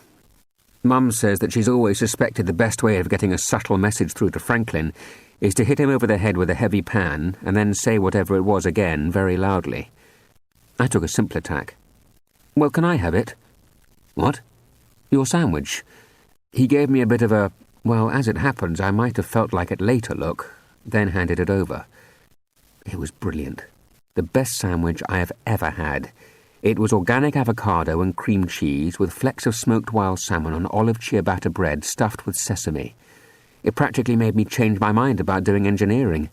I wanted to switch to catering studies for at least half an hour after I scoffed it. We sat in silence for a while, and then he asked me, "Where's your mum?" I shrugged. I thought she might be back to grilling doctors, or phoning Dad, or Nicaragua. I'd been so busy writing I hadn't asked. So I said only, "Did she tell you the good news?" He perked up. "Good news?" "About Stoll probably being all right, except for the bashes and breaks, of course, and a world-class headache." He slumped back. "Yes, she told me that." "But Ian..." That put me on my toes. He never calls me Ian. In my whole life, I don't believe he's called me Ian more than a dozen times. In fact, I've gone whole months convinced that Mr. Oliver's forgotten my name. "Ian, have you the remotest idea what can have happened?" "No," I said. "I suppose he was being stupid. I suppose he fell." "Fell? Out of the top-floor window?" He looked as unconvinced as that suspicious lady had before. "Well, maybe..." But I couldn't think of anything even halfway sensible, so I shut up. Mr. Oliver shot out of his chair and started pacing up and down. He might have been in court. Why would a boy in Stoll's position do that? What was he doing up in the old nanny's room anyway? You only have to stand by that window to see the drop. The blood drained from his face and he sat down. "Well, that's the thing about Stoll. He's like that, isn't he?" "Like what?" Whose words to choose?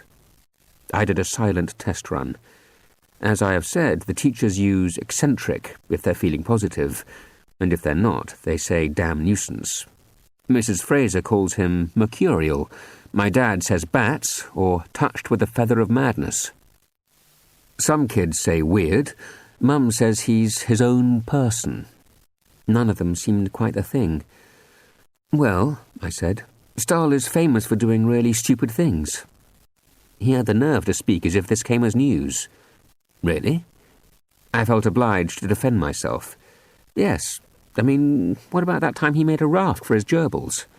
"Well, that was pretty daft, I do admit." "And the way he always tidies the queue at the bus stop." "Yes, a few of the locals have taken the time to pop by and mention they find that a shade irritating.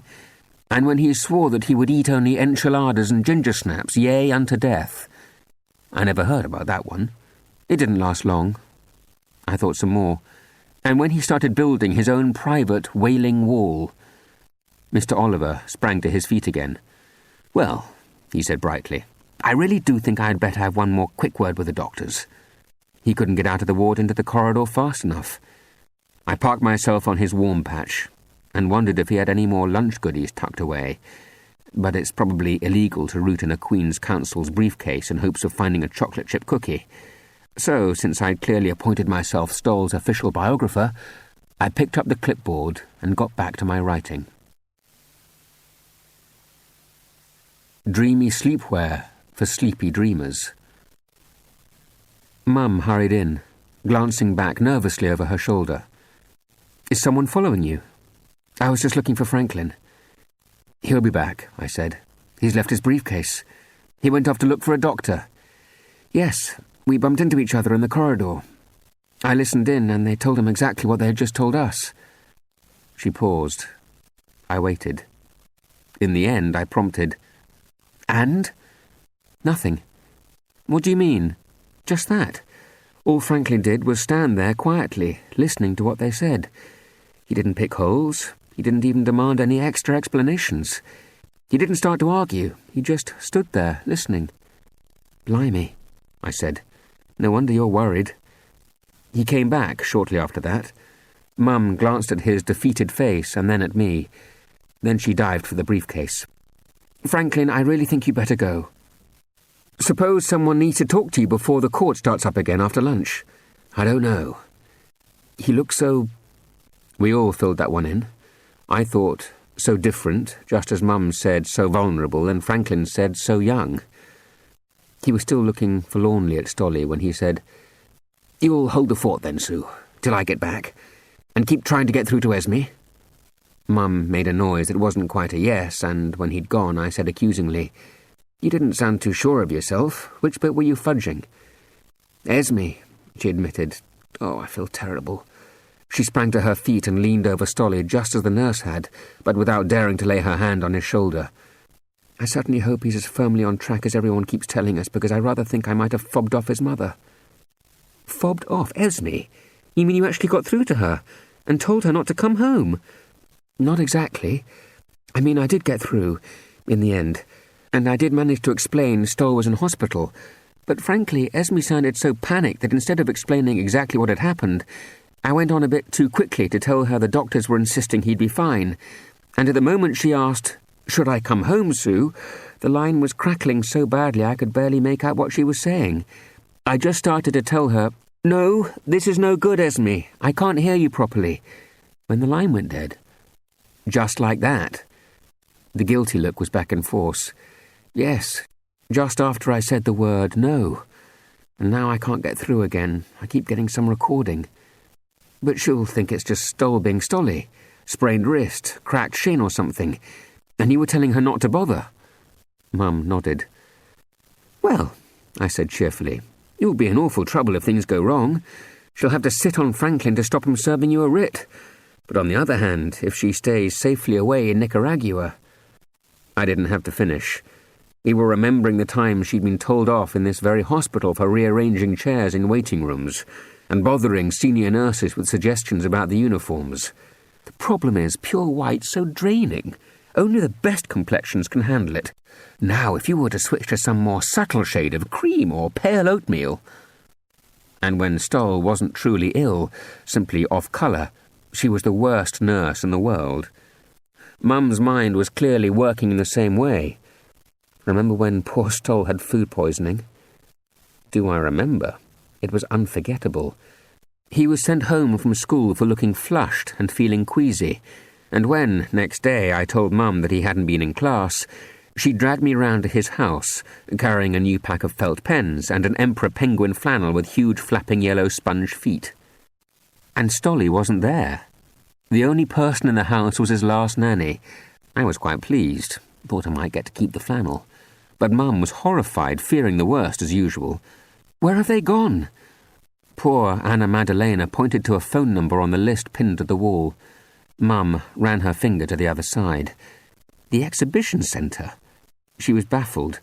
Why, when she has you to look after him, would Esme take a child who's sick to the exhibition centre? "Mrs. Oliver say he perfect." Perfect? 5 minutes later, we were on a bus.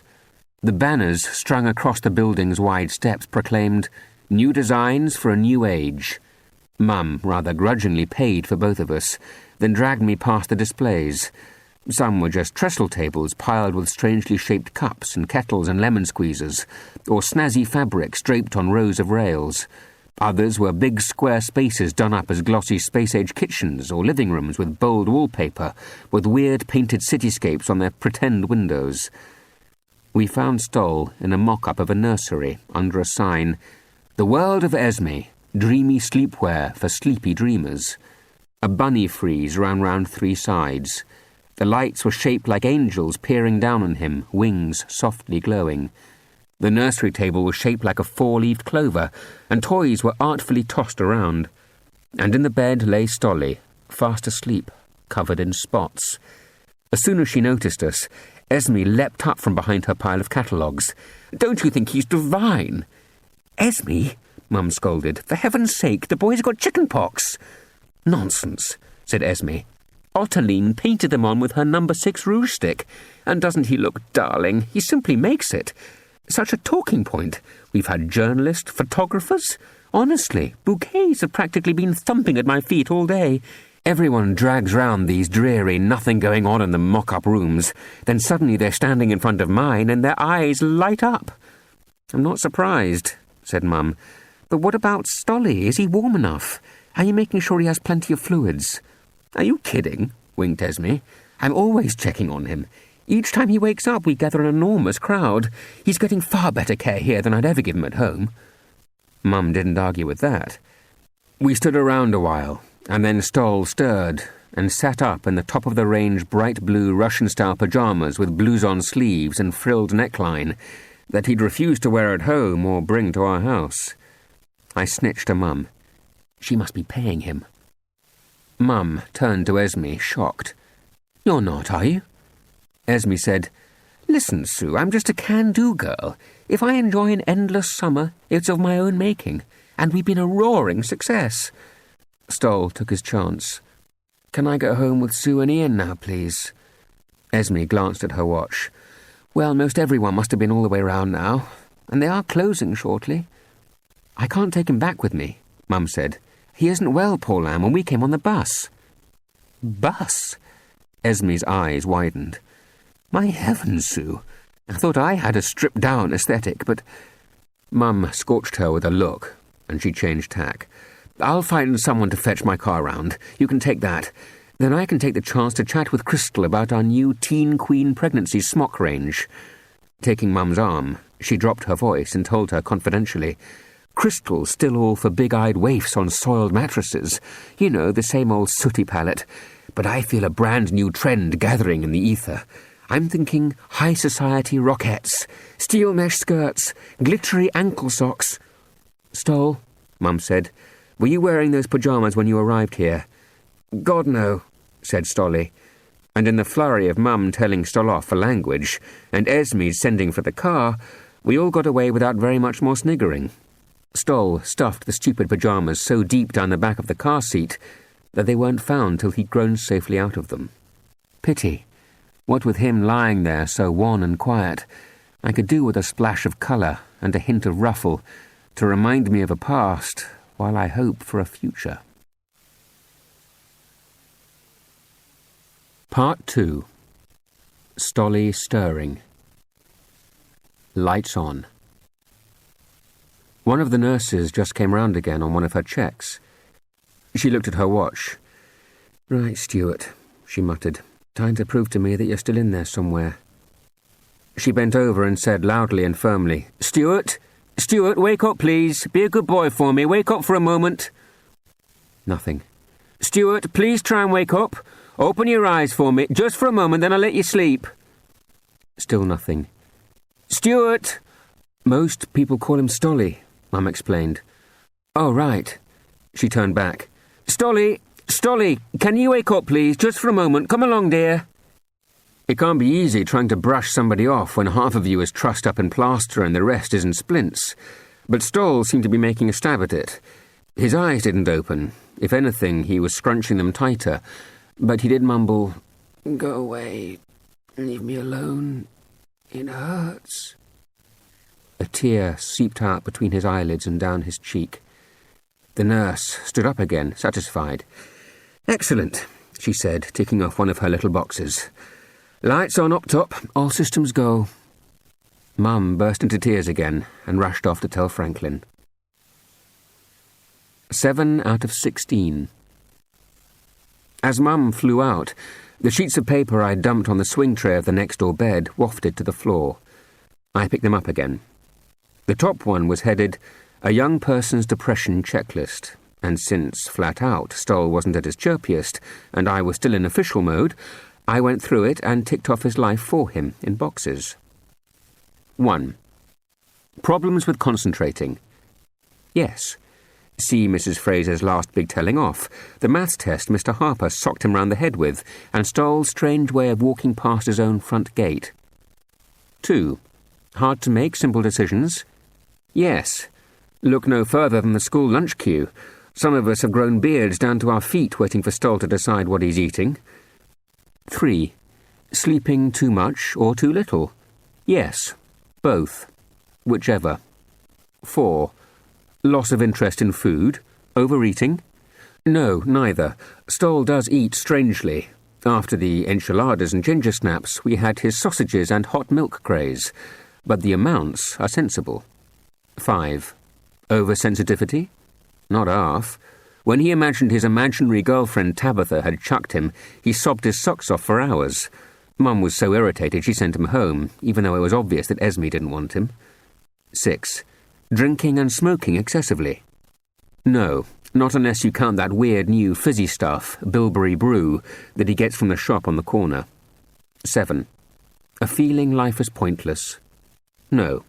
He does go on a bit about how he and I have obviously been given entirely the wrong life, forced as we are to eke out our precious early years beached up here in nowhere-on-sea.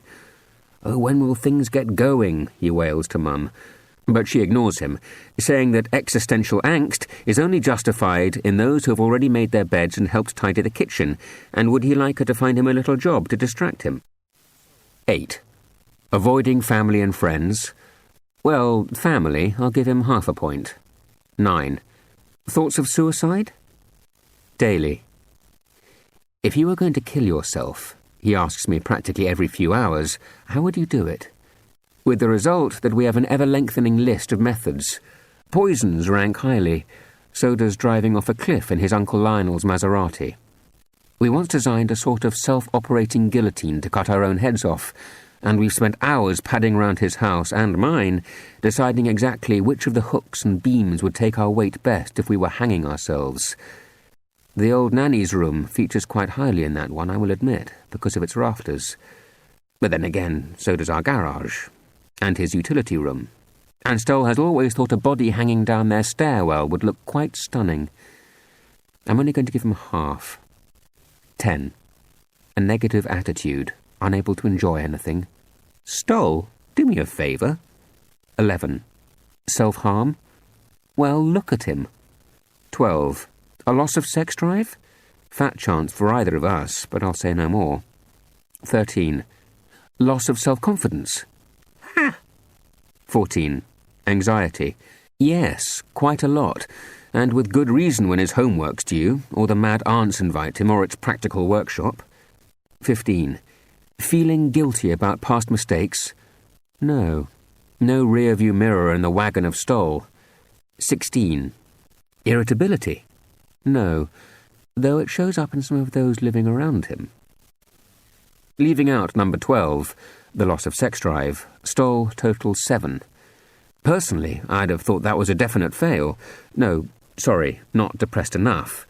But at the bottom of the page it said, more than 3? See your doctor. I thought, well, Stoll has done that, hasn't he? And went on to score for myself. I bagged an even fatter 10, and if I hadn't been feeling fine before hearing about Stolly, I might have been worried. I tried my mum next.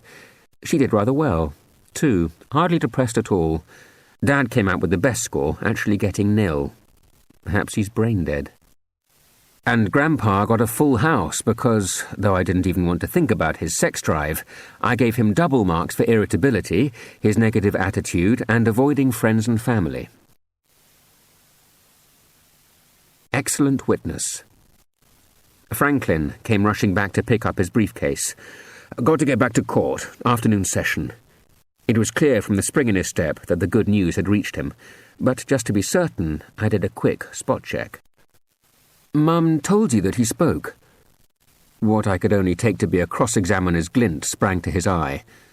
So you were sitting here, were you, within earshot? Yes. And you did hear? Yes. Clearly? Yes, without any possibility of error. I wouldn't care to face the man in court, I can tell you. I suddenly felt quite nervous. I think so. Think so? Know so. Yes, know so, definitely. Very well. Terrifying pause. Then, what did you hear? Note that? The barrister's touch. Not, what did he say, like anybody normal, but what did you hear? He cannot frighten me. I've seen the truss he had to wear for 7 weeks when he had a hernia. Even worn the thing on my head every time we played Earthlings. Stoll's exact words were, "Go away, leave me alone, it hurts." He beamed. I couldn't tell if he was pleased because Stoll's brain was working properly, my tale meshed in with Mum's, or I'd been an excellent witness. Nobody understands Franklin. Off he went. Stoll's not-so-secret life. Mum came back looking puzzled.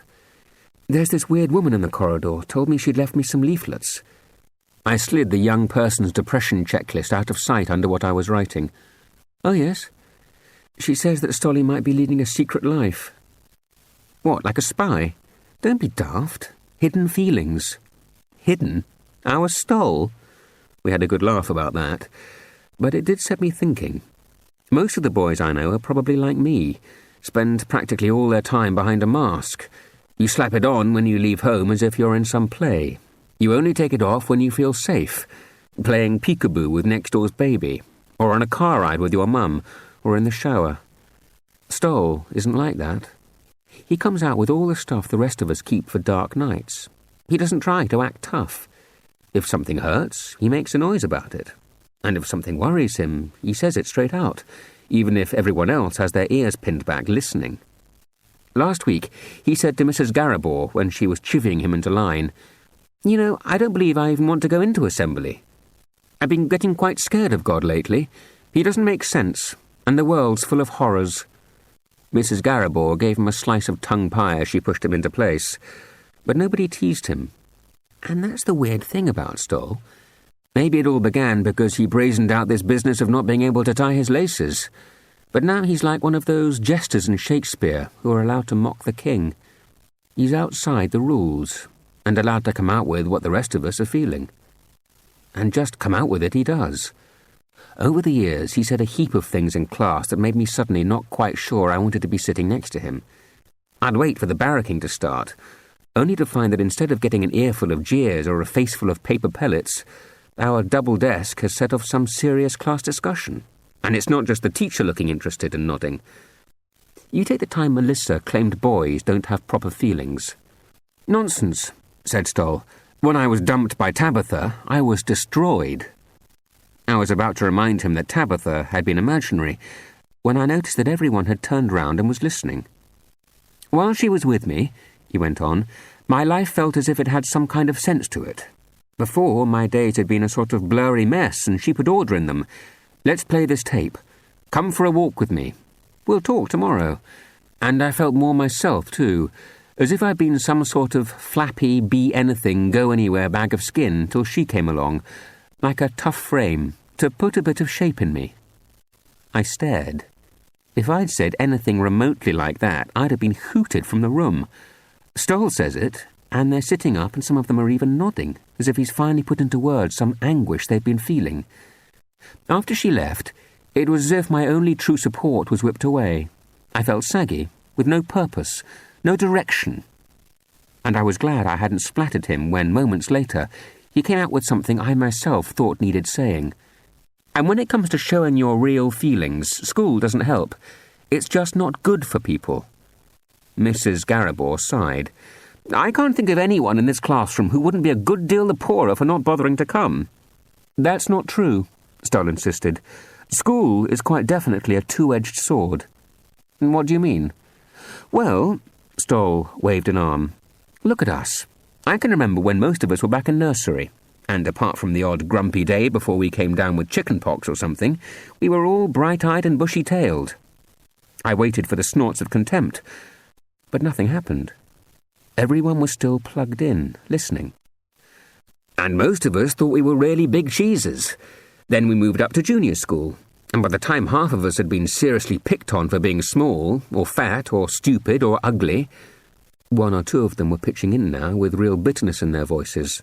Or poor, or wearing funny clothes, or having a weird sister in another class. Stoll took up his point again. Well, by then, probably half of the people in this room had to take a very deep breath and show some real courage to get through those gates every morning. Mrs. Garibor was staring, and everyone was silent. And look at us now. Stoll scrambled to his feet, and this time, when he waved his arm around, he took in all the class. Things don't get any easier. In fact, they get worse. Now we live by the invisible scorecard. Nobody talks about it, but it's there all right. Who's smart? Who looks good? Who is good at games? Who gets invited to things? Who's never teased or bullied? It just gets tougher and tougher, and you can't talk about it, not to anyone. In every class there are a few winners, but I bet most of the people in this room spend a lot of the time practically wishing a bomb would drop on them to save their lives from being made so very miserable in little bits for so many hours each day. Mrs. Garibor made to interrupt him, but he interrupted her back. Oh, I know it's all only tiny things, but they add up. And there's no way of complaining. Make a fuss, and you can practically see the teachers thinking you're just being silly. And though girls cry more, it's far worse for boys. When things get really mean, a boy can't run out of the class like a girl can. We have to sit and take it.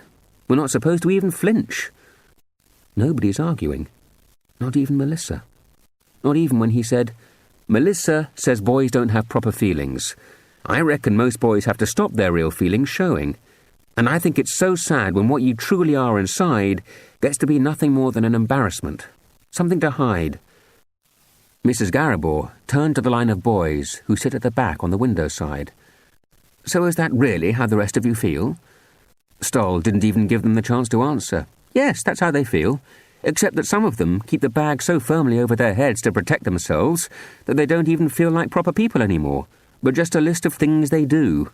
School, games, wind band and homework or whatever. You don't, said Mrs. Garibor. No, Stoll said. I don't. Someone at the back, Jack Warren, I think, said, well, Stoll's different. But no one sniggered. There were no catcalls or jeers. I think at heart we all knew he'd been speaking up for us.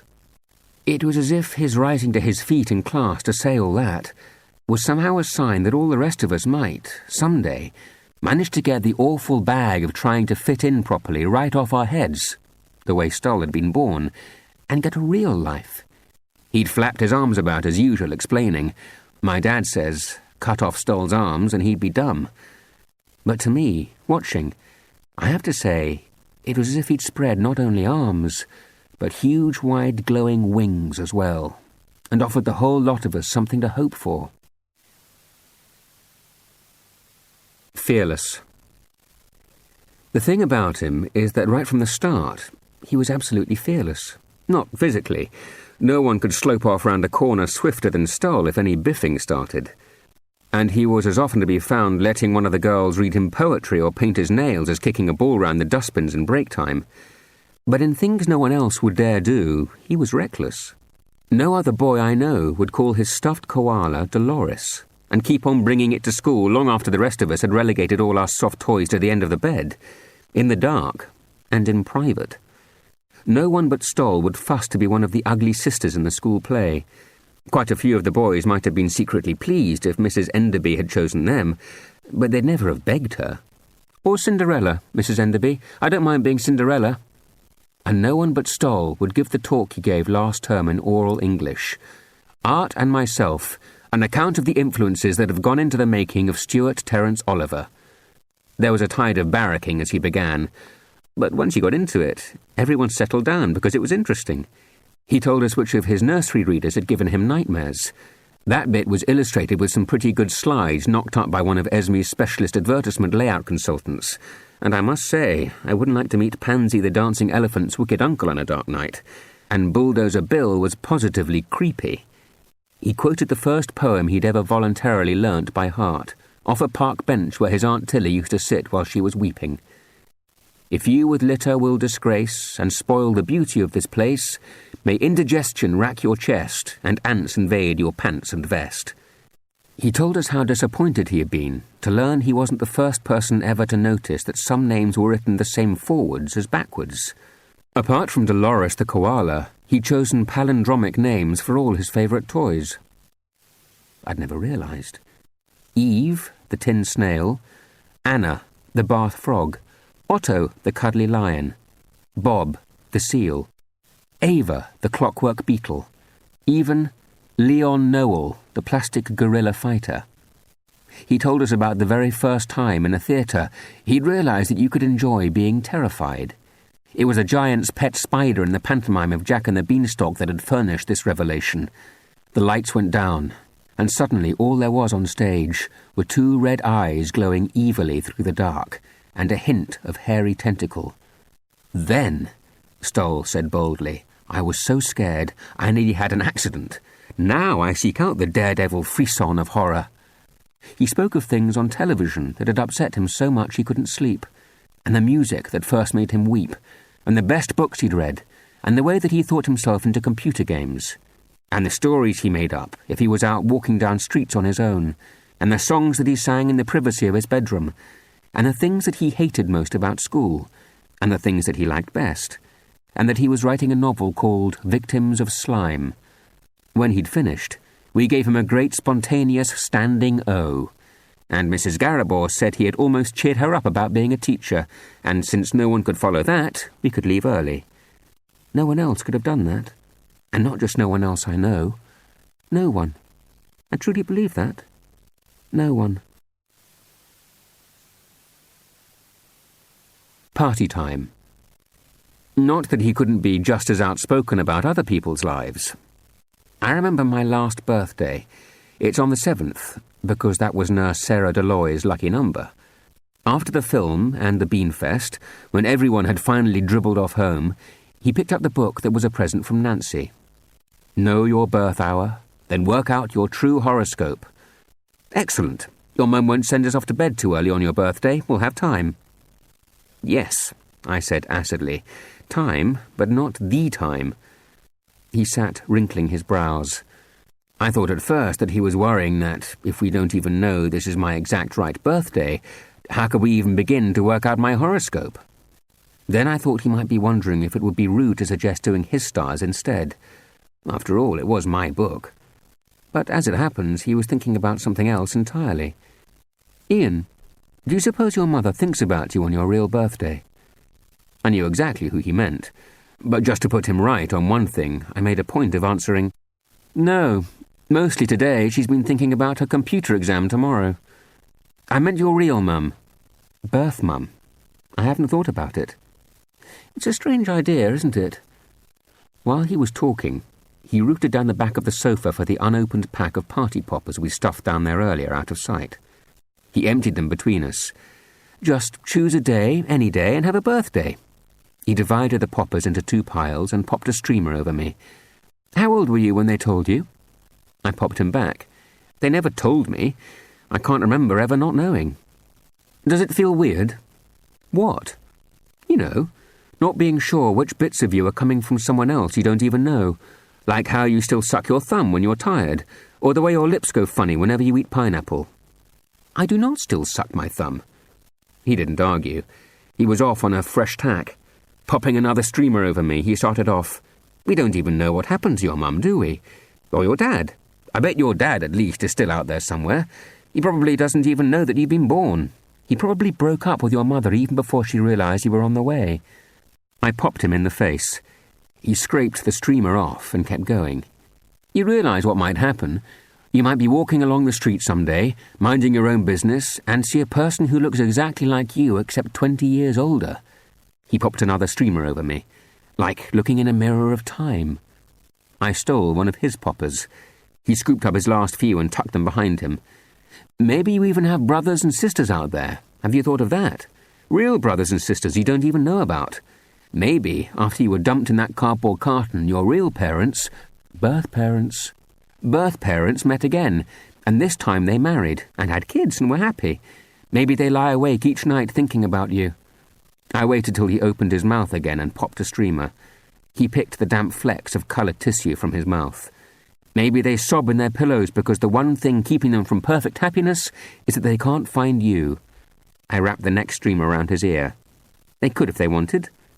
Perhaps they don't know that. If they were looking, I'd know. There's a register, and if you're on it and the other side wants to get in touch, people like Doris arrange it. Maybe they're waiting already. No, they're not. Maybe Sue and Jeff are lying about it. Maybe they love you so much they don't want you to know that your real parents, birth parents, whatever, are desperate to have you back. Maybe you've been sent millions of letters and your parents have burned every one. Maybe this family you don't even know about are living in misery, unable to sleep, waiting for the post each day, praying there'll be a letter from you or from Doris. Not very likely. But nothing stops Stoll when he's on a roll. Maybe before she adopted you, your mum would have liked to be an actress. Maybe this is her finest role, brilliantly keeping you off the scent of your own real parents. Just at that moment, Mum poked her head round the door. You two, clear up this mess, please. Maybe your real parents, this time I couldn't be bothered, but he corrected himself. Birth parents are really easygoing, not like Sue always making us clear up. Maybe they even have servants who pick up after parties. And maybe, for birthdays, instead of films and stuff, they jet a group of friends off to amazing fun fairs in Florida and California, or do exciting things like stock car racing and windsurfing. Best let him run down, like a clock. I just stopped listening. Mum says one day I might want to know more. When I have my own kids, maybe? Or if people keep asking, is there diabetes in your family? Maybe.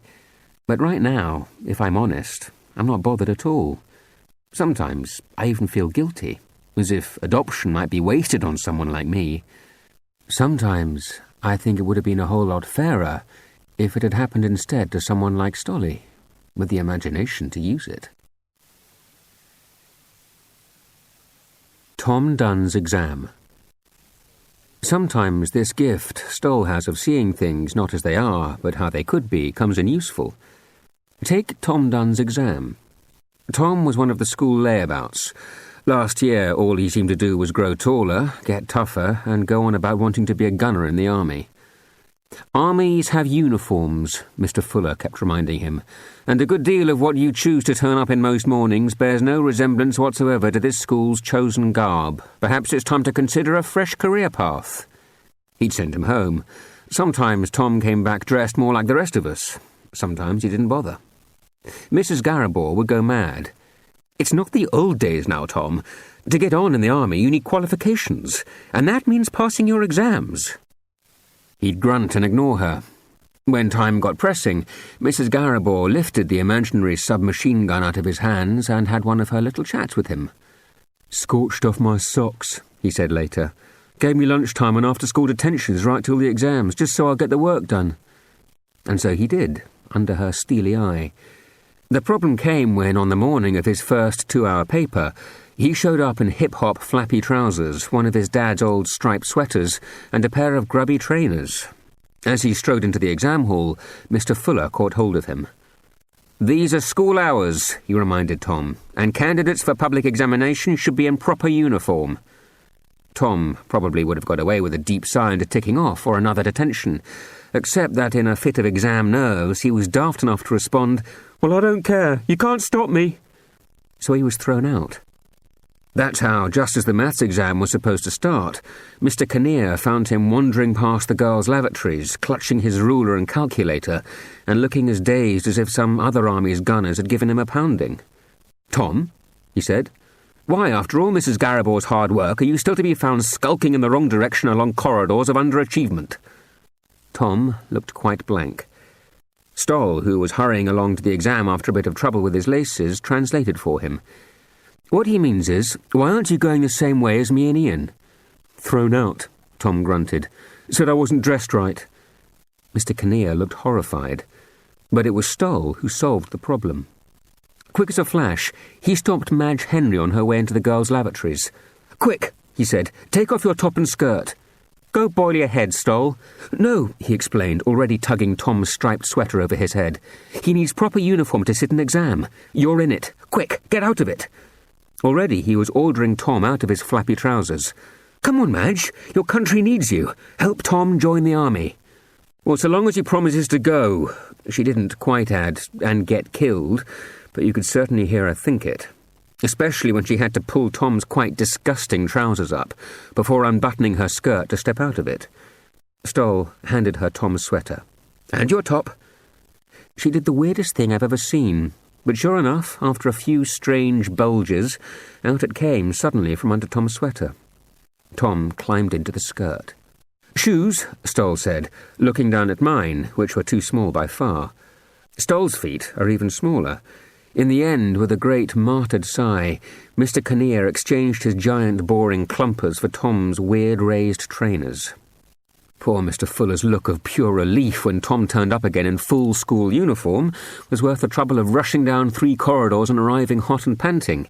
He ordered the hooting to stop at once, hushed up the wolf whistlers and the gigglers, rushed Tom to his place, and even managed to start the exam on time.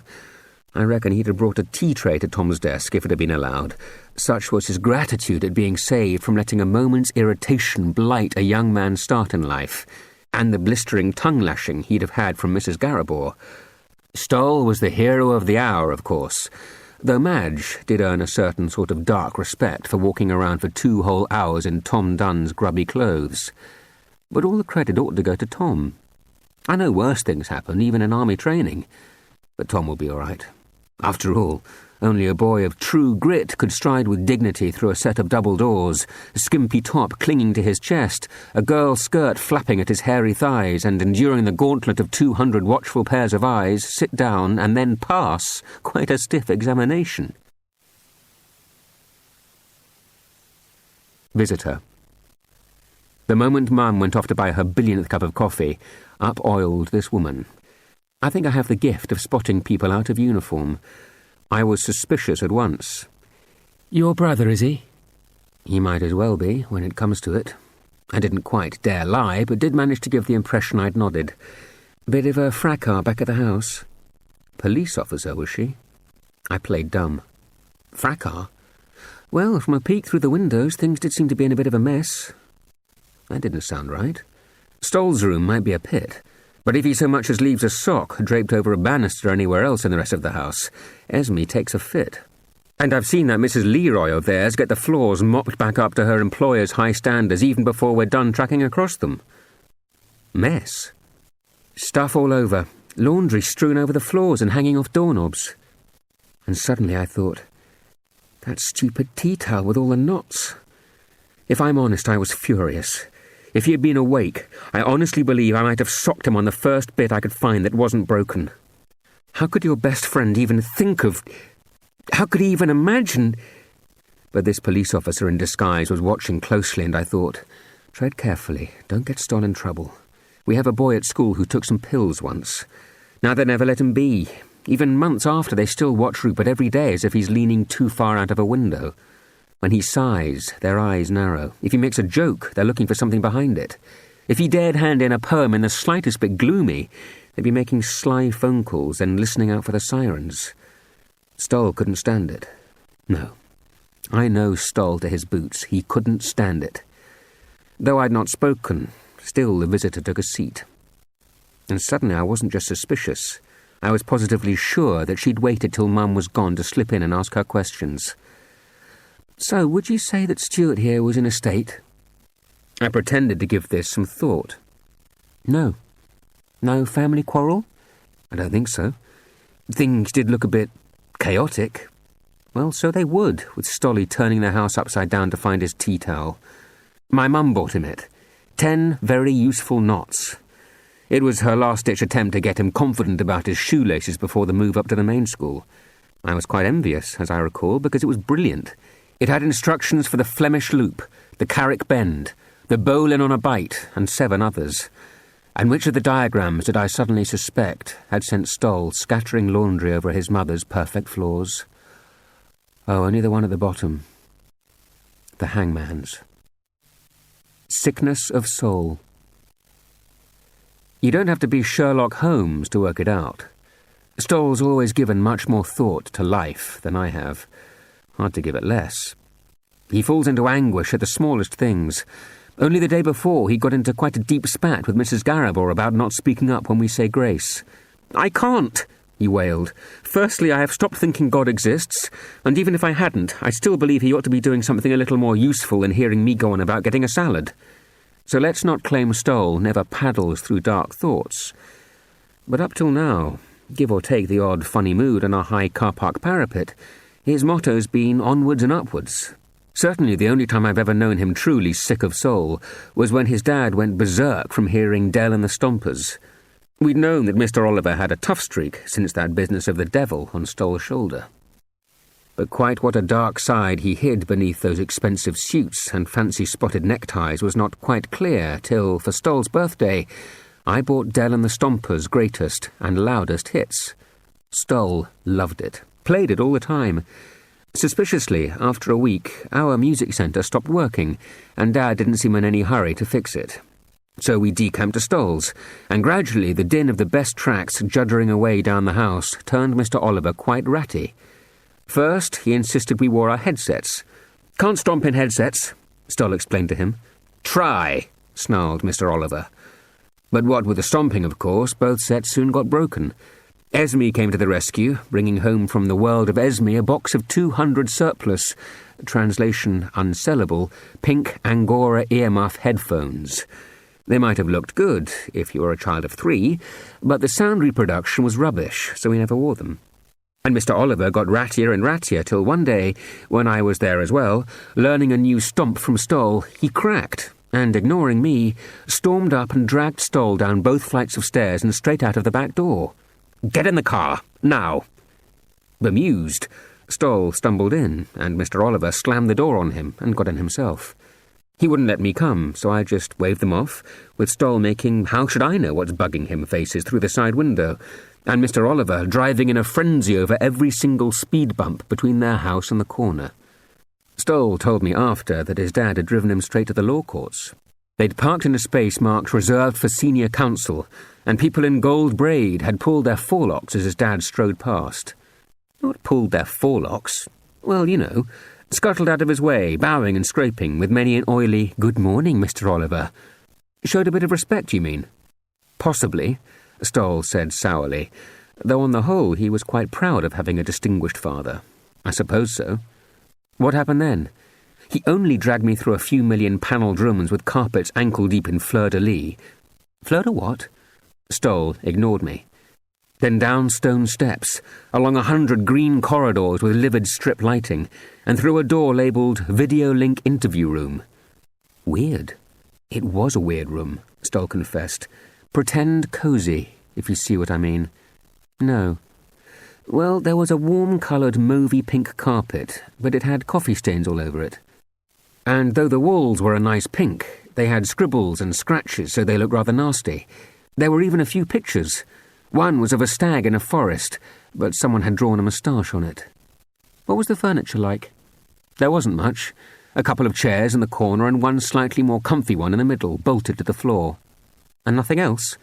Oh, yes, he said bitterly. A big, wide mirror. Two-way? I asked suspiciously. I reckon. Stoll scowled again. Anyway, at least by then I knew it was the music that had put him in a bait, because he'd been muttering about it all the way as we drove. But I would never have thought my own dad could have done what he did. What? Stoll spread his hands. Unbelievable. I sat in the only halfway comfy chair, and suddenly my own dad's voice is pouring out of these speakers. I hadn't even noticed were there. "I'll teach you what it's like having to listen to music you can't stand. I'll show you." And out pours this awful, awful noise. What noise? Edmund Forlando and his orchestra's Song of Strings. Stoll shuddered. It was horrible. It just went on for hours, all whiny and swoopy and sentimental and ghastly. I know it was a two-way mirror, because each time I stuffed my fingers in my ears to blot it out a bit, they turned it louder. Grim. I practically came unpicked. He sighed. My own dad. Who would have thought it? Torturing his own flesh and blood with granny music. Cruel. That's what I thought. And in between ghastly pieces, this awful Edmund Forlando fellow would even introduce things. He kept saying things like, "Now, here's a lovely old number many of you will remember. Not only is it tuneful with a melody to set your feet tapping, but it always reminds me of ocean waves lapping at coral shores. Do even hum along with us if you choose." Oh, Stoll, your own dad. I know, my own dad. Don't think I wasn't in despair. But then an odd thing happened. I suddenly realised I'd begun to think about the chair I was sitting in, and all the sad souls who had sat in it before me. What sad souls? I don't know. Whoever has to use a video link to give their evidence in court. People who've squealed on drug dealers or Tong gang members, maybe, and weeping kids saying, "Yes, I saw Daddy put the carving knife in Mummy's tummy," that sort of thing. And there I was, just sitting in it to be played some horrible music. Thoughtfully, he hummed a snatch from Song of Strings. And suddenly I thought, life's so unfair. And honestly, I do believe Stoll might have cried if Dell and the Stompers hadn't been coming right to the best bit, where we have to stomp in unison on the floor and point at the ceiling while swinging our arms round. Next day, when he was still looking a bit gloomy in class, Mr. Tully asked, "What's up with Stoll?" I didn't see any reason not to explain. "He's sick of soul," I said. "He thinks that life's unfair." Ha! Mr. Tully clearly wasn't going to give Haustrom to sickness of soul or life being unfair as excuses for not paying attention. He went over and pushed Stoll. "Think life's unfair, do you?" Stoll nodded mournfully. "Yes, well," said Mr. Tully, "look at it this way. Life's being so unfair is what makes it so interesting." And he went off to tell Maria to stop feeding Gregory bits of her sandwich. Stoll was quite taken with the idea of life's unfairness being added interest. Like extra bleach. He brightened up at once. So next day, when Mrs. Hetherington said to him sternly, "I hope your mind is going to be on what we're doing, Stoll. I've been hearing about you in the staff room," he answered, beaming, "No, it's all right. I have decided sickness of soul is a personal weakness, not a valid philosophy." Homework. About 10 minutes ago, I heard faint tap-tapping on the glass panel of the door at the end of the ward. Since Mum was deep in the problem page of her Pretty Miss Petticoat, I got up and went over. Out in the corridor there was a youngish woman in leather jacket and trousers. She had a motorcycle helmet dangling from her belt and was holding a clipboard.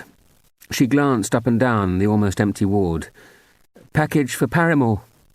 "Me," I said, adding, pointing to Mum, still deep in her Pretty Miss Petticoat, "or possibly her." She looked at the list on her clipboard. "Ian James," and pointed to the blanks. "Print here, please, and sign there." She filled in the date and time before moving away. I went back to my chair and ripped open the sealed plastic package she'd given me, with Mum sitting there trying to pretend she was still reading Pretty Miss Petticoat and not being nosy. Inside was a thick grey envelope with Stoll's father's firm's name printed across the top in curly raised letters. I turned it over. On the back, Janine had written, "No hiding place, Ian." I tore the envelope open. Out fell a dozen faxed and emailed absentee homework slips, all filled in by teachers whose classes I had missed today or might miss tomorrow. I was outraged. Quite outraged. One day, one poky day. And there they all were, getting in touch through Janine as fast as they could, as if they suspected me of spending the missing hours lounging with my feet on the end of Stoll's bed, chewing gum, playing handheld computer games and whistling. I looked at Mr. Bryson's, physics. Describe in as technical terms as you can manage any equipment around Stoll's bed. Try and explain the principles on which you think each works. Diagrams will be welcome. Bit weird, but if I'd missed what they were doing in class today, I suppose it made some sort of sense. Almost. I looked at Mrs. Hetherington's, chemistry. Study the labels on all the drug packets, drip bags, etc., round Stolly's bed. Copy them out neatly, paying particular attention to the spelling. Find out what you can about each drug and its uses from the professional staff around you. Maths. Mr. Deloy. Clipped to his slip were 3 pages of photocopying from our maths revision textbook. His orders were, revise weights and measures and decimals. Using details from Stuart Oliver's current drug regimen, offer 5 examples of how a lack of knowledge or accuracy in either could prove disastrous. English was, write about your day. 3 full sides, please. Clipped to it was French. Translate at least 12 lines of the attached into French. Art from Mrs. Flew was, sketch what is on all 4 sides of you. Make each of your renditions as realistic as possible. Teachers. They spend their whole lives acting as if no greater fortune could come their way than that the whole class might fall down a cliff and leave them in peace and quiet. And then just one of their charges tumbles out of a window and they can't rest until they know exactly what's going on, how bad it is, and what's likely to happen. Interesting, eh? Nothing from sports, though. Nothing from sports, though. Maybe that's not surprising, since Stolly wriggled out of games more often than a girl. They used the usual excuses. Stoll simply hid. The habit began one day when he'd just run my blood cold with one of his horrible stories. So to get away from the bullies, this kid hid in one of his school changing room lockers. But when he tried to let himself out again after the final bell rang, he found the catch had dropped, and he was so tightly packed in, he couldn't shift round to unpick it. He banged and banged, but all the pupils and teachers had gone home, and the janitor never happened to come within earshot. So what happened? He suffocated overnight. I stared at the 5 little holes drilled in a neat pattern on my locker door. Up till that moment, it had never occurred to me why they were there. But the worst is, said Stoll, that no one realised. I guess if no air can seep in, then no smell can seep out. Everyone who looked at that locker just assumed it was already being used that day, or had jammed shut. It ended up being ignored. Then, years later, oh no, not years. He grinned. Yes, years. The changing rooms were being tarted up at last. Some workman forced the locker open with his chisel to paint the edges, and out tumbled this shrivelled, wizened little body with floating hair and a mummified face, still in its game shorts and sneakers. God, Stoll, that's horrible, isn't it? It didn't put him off his plan, which was to skip games and spend the time scrunched reading in a locker. It got to be a habit. I'd keep a lookout while he clambered in, and then, when those of us who aren't allergic to fresh air and exercise roared back an hour later, I'd rat-tat-tat our signal on the door to let him know it was us. Out Stoll would tumble, grousing about cramp or numb fingers, and filling me in on whatever he'd been reading in the tiny beams of light stealing in through the air holes. "We won!" I'd interrupt.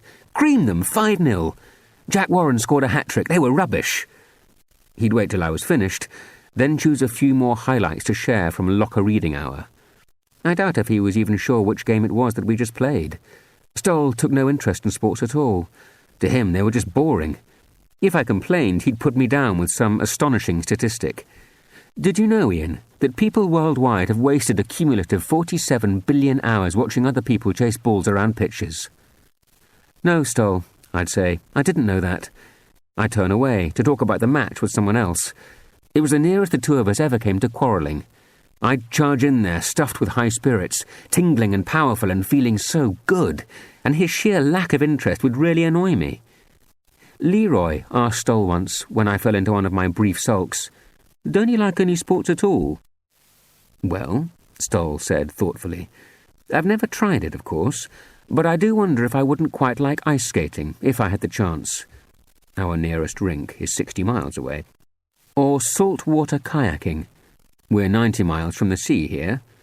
"So," I said, "pretty safe then?" "Oh yes, pretty safe. So safe the sports staff don't even realise who he is, so don't invent any homework to find out how he's doing." He might be listening. At 1:45, Mum got so bored with magazines she started pacing. "I should have thought to bring a book with me. They have a shop. There's nothing I'd want to read in there. You'd think only people who like spy stories and romances get sick." She swooped on a sheet of paper, slipping out from beneath what I was writing. "What's this?" She inspected the tick pattern. "Is it a puzzle?" "It's their depression survey. I marked it for all of us. Which line is mine?" I pointed, and she came out very well. I kept my head down while she checked my answers. "I am not irritable. I do not have a negative attitude, and I don't avoid friends and family." "Sorry," I said. "That must be Grandpa's column. You're two in front." She fell quiet again. But clearly I must have done a reasonable job, because this time she didn't argue with any of the ticks I'd given her. All she said when she'd finished was, "So which line is Stoll's?" "Not mine, you notice. Stolly's." "Do you love Stolly more than me?" "Of course not. I'd do anything for you." "Anything?" "Anything." I thought for a moment. "Would you bungee jump into a canyon?" "No." She went back to inspecting my tick marks. Then, after a moment, she raised her head. "People like Stolly, they're so vulnerable. They make people shiver. Each day they get through is a giant piece of cosmic good luck. You feel if you ever let up, if you ever stop worrying, something dreadful will happen." "I don't think Esme thinks that way." "No," Mum said tartly. "Don't suppose she does." I said to her straight out, "Would you rather have had a son like Stolly than a son like me?"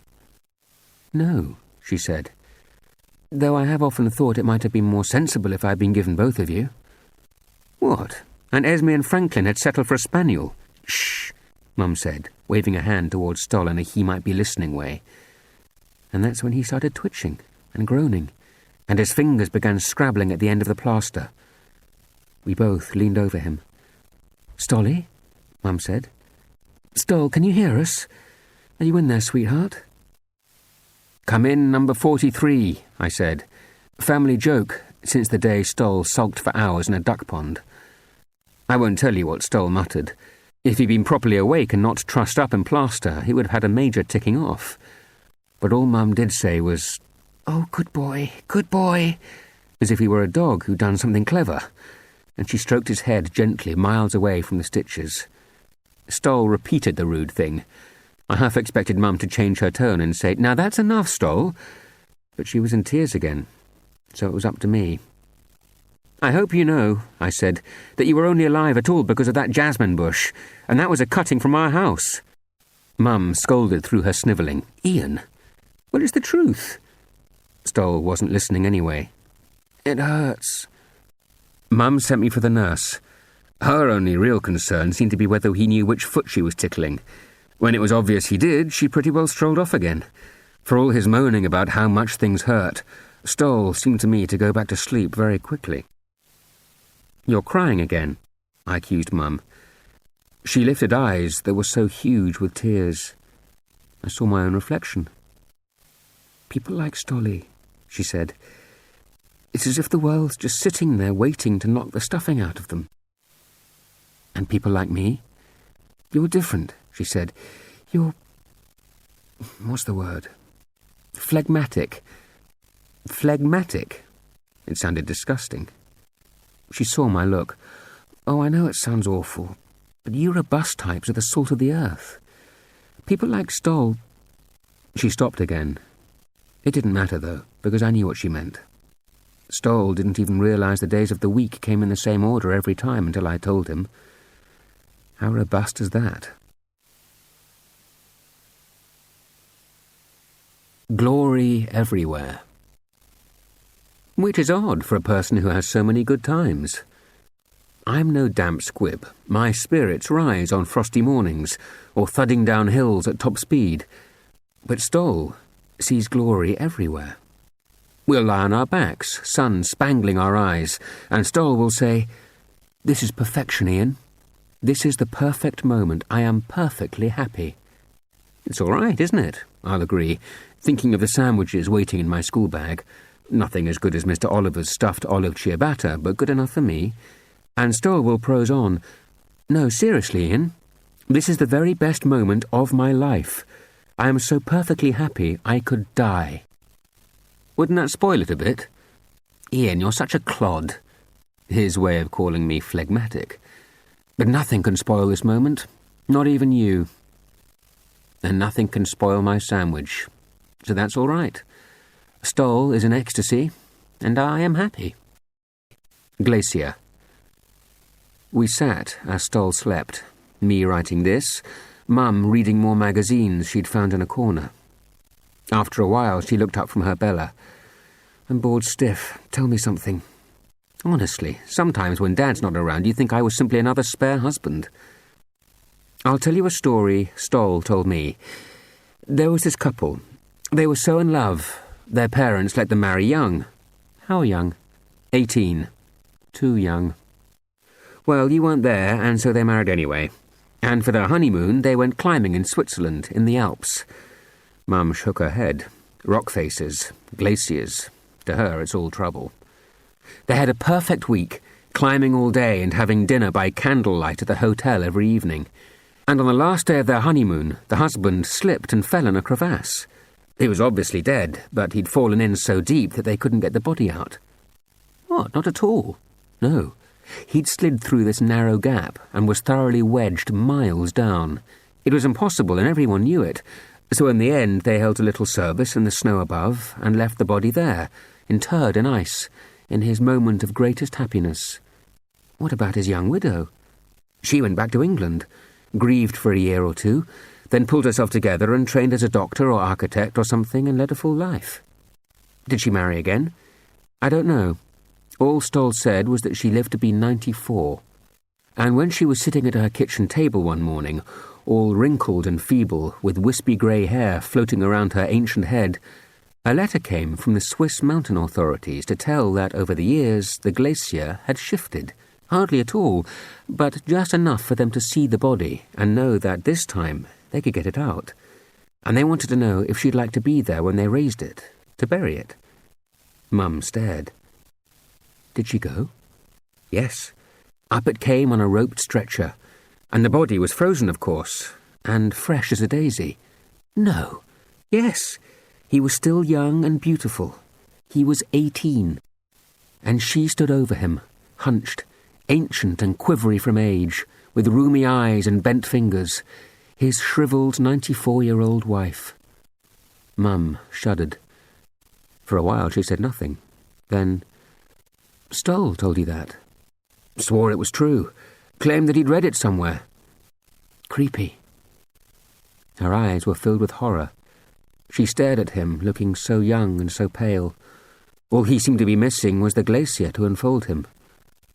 Whoops, I thought, looking at her face. Wrong story. Definitely wrong story. Scar. After another Bella, Mum told a horror story of her own. You know what we talked about earlier? Whether I'd rather have had a son like Stoll.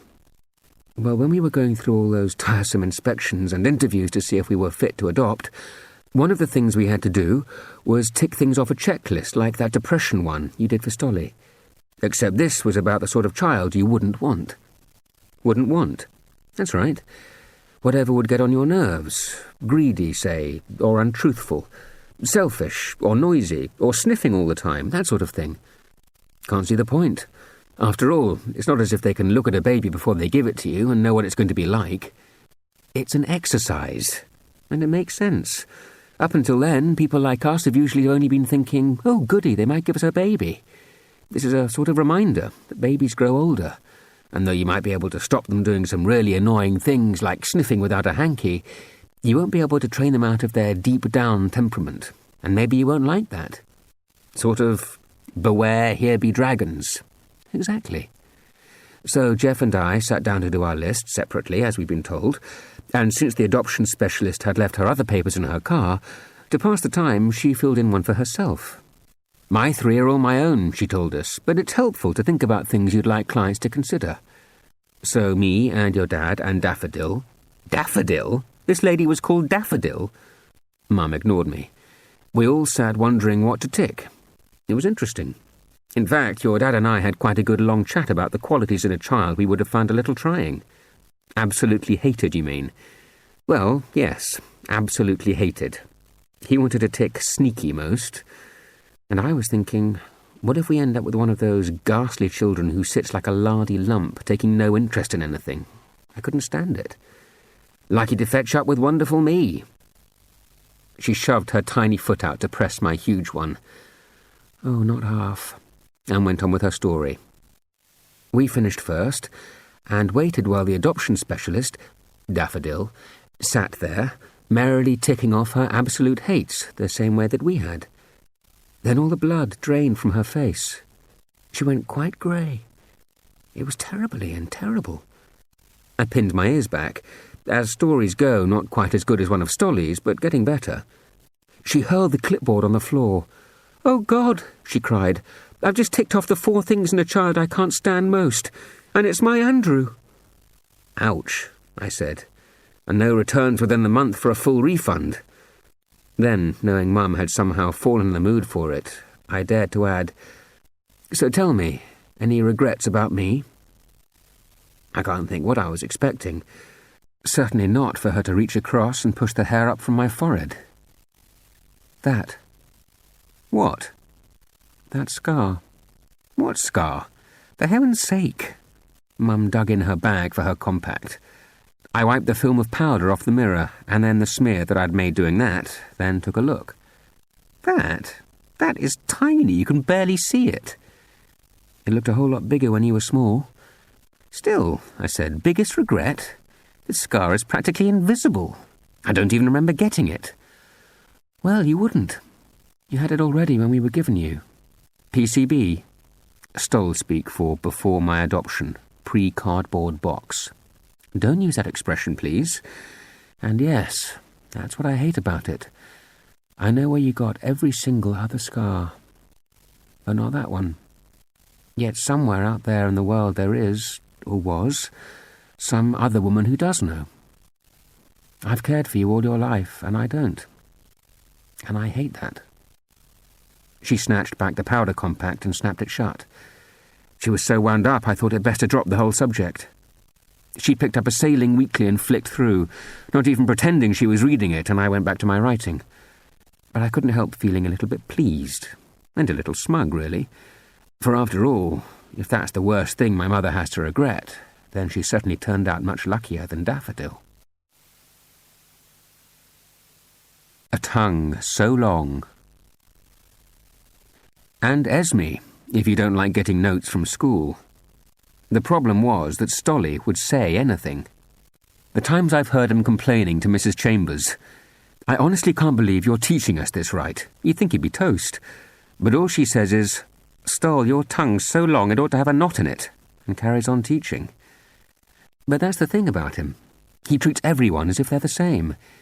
It is as if he doesn't even notice some people are older, or stiffer, or more important. I've heard him ask head teachers if they want to swap yogurts, and excuse himself for being late to lessons by explaining he and the janitor were discussing Mesopotamia. And no one puts him down for being smart. Right back since nursery, the whole world's known that Stoll has passions, and anyone who drifts in his sightline is risking a lecture on dinosaurs or astronomy, Arctic expeditions or insects. His homemade family tree from Genesis spilled over 4 sides of our dining table for months. For my project on Vikings, all I did was take dictation. And since what Stoll doesn't know about weather and stuff could be written on a fly's wing, we've always got top marks in natural science. Except when Mr. Pinkerton has made me sit where it's difficult to make sense of Stoll's attempts to send semaphore. The trouble is, he hasn't simply fetched up knowing things. He has opinions, and he speaks his mind. I can't describe how close to tears poor Reverend Hubert got when Stoll spent a whole lesson insisting God was just the grown-up's imaginary friend. Some teachers get ratty. Others forbid him to open his mouth till the lesson is over. Mr. Havergill once lost his temper. "One single word more, Stoll, and your head's in that holly bush." And most let off steam when it comes to report time. We play an end-of-term game at my house, translating Stoll's reports. Now, this is Mrs. Tarraway. She's written, "Whilst expressing his views with admirable vigour and conviction, Stoll could occasionally make allowance for the slightly more tentative opinions of others." She means you're an opinionated little cockroach, a menace to her happy classroom. One giant pain. Stoll doesn't mind. He seems to have accepted years ago that he's not quite normal. I don't think it bothers him. It takes all sorts, as people say, and even when thinking deep thoughts and staring down from high viaducts, he has generally been cheerful. Putting aside the odd bad time, he's always seemed to me to wake to face each day as if it might turn out quite fun. I look at him, flat out in front of me, too bashed to wake, and it's hard to believe that his spirits could slip down so fast he'd go after that tea towel, then up to that rafter. But things in his mind do have a definite habit of turning strange. Take a few weeks ago, when for once he'd been flushed from his locker and out onto the sports field. We took a break behind the roller, and Stoll said to me, "Remember that little black devil on my shoulder?" "Yep. That one I couldn't see because it jumped so fast." "Because it wasn't there," I corrected, "because you were only imagining it, because you're bats." "Yes, that one. Well, it's sort of back again, except that this time it isn't a little devil on my shoulder. It's like another me. Sometimes he quite defeats me." "Sorry?" He put a grass stalk in his mouth and let it dangle. "What I mean is, I feel I have another self hiding inside me. I know him well because he's with me all the time, everywhere I go. But it's like being haunted." "Haunted?" "Yes, because he's really my enemy, apt to cause trouble, and he keeps trying to tempt me." "Tempt you to what?" "Be more like him instead of me. Do things he wants me to do. Think thoughts he's thinking." Stoll spat out the soggy grass blade. It landed on my shorts, but I didn't say anything. And since I really am him too, of course, it's very tempting. I thought of Dad making his curly-whirly cuckoo sign whenever Stoll starts up like this. "So what's he like, this shadow self of yours?" "Like a dark side. You know, like when they're giving you a ticking off and they say something like, 'You know your problem? You're your own worst enemy.' Well, he's like that. Seriously spooky. Not half." Stoll spread his hands. Under each nail there was a line of black. "What can you do?" "Exorcism," I shouted, and threw myself on top of him. We rolled about, me shouting all the snatches from old horror films I could remember along the lines of, "Depart, ye gibbering fiends from hell," and "Begone, foul black devils, I command thee." Stoll played his part, first scrunching up his face in the agonies of demonic possession, then affecting an expression of intense inward struggle, followed by pure peaceful bliss. Then we lay back to rest. "See that cloud?" Stoll said. "Wheelbarrow." "See that one? Double bass." The sun came out. That always sends Stoll quiet. And me too, since back in nursery he first taught me to water my eyes and flicker my lids, till it's like being underwater in some delicious sunlit pool. Even the wriggly things that roll down your eyeball can look like idly floating weeds. You're in another world, and even if you blink the shimmering ripples away, you could still be on some delicious beach in Malaga, or pegged out under desert sun if you weren't on a muddy sports field half a mile from the gasworks. The world came back. Up shot a nearby window. Out came Mr. Bryson's voice. "I don't remember hearing any of the game staff authorise a little break for the congenitally idle behind that roller. On your feet, Stuart Oliver, back on the run, and take that Man Friday of yours along with you, would you?" Man Friday. This whole Man Friday thing began a couple of years ago, sometime in the summer, when I was put in charge of getting Stolly to exams. "And not just on time," Mrs. Hetherington ordered me sternly. "Clutching the right gear. Spectacles, ruler, calculator, wristwatch, everything he needs." I have my dignity. I did put up a fight. I doubt it poured quite well, since it's the speech that Mum's delivered to me once a week since I was 4. Stoll has to take responsibility for himself.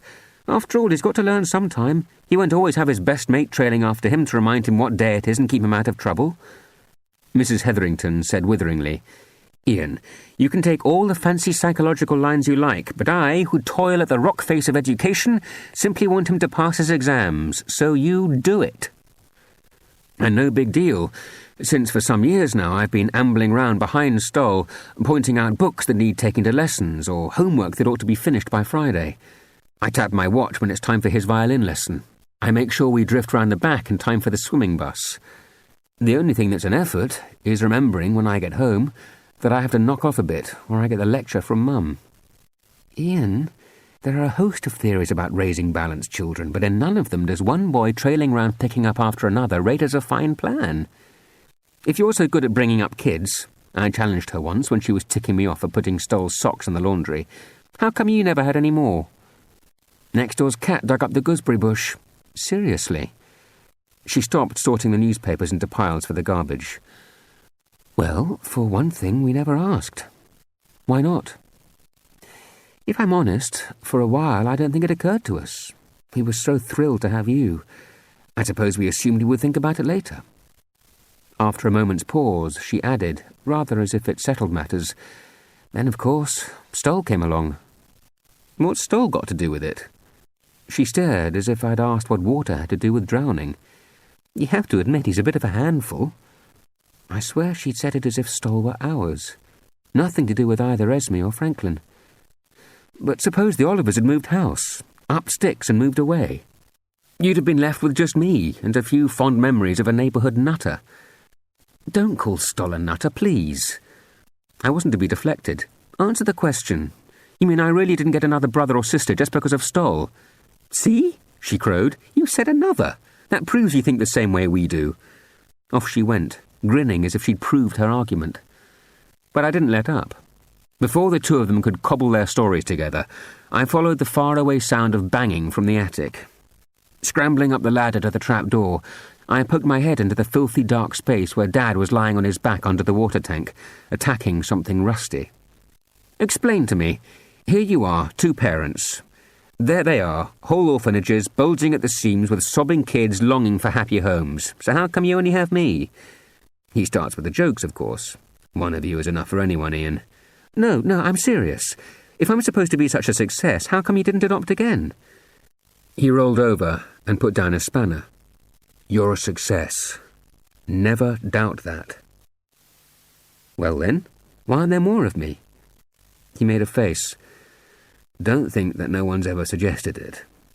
"So," I persisted, "why not?" He raised a hand against a fierce slant of light, splitting the dark from a slate crack. "Your mum has always said she thinks that you and Stoll between you are more than enough. That's what she just told me." "She would." He gave me a long look. "But personally, I've always suspected there's a bit more to it than that. I think..." "What?" "I think your mum just feels she doesn't want to push her luck." "Push her luck?" He reached out a hand that was covered in rust.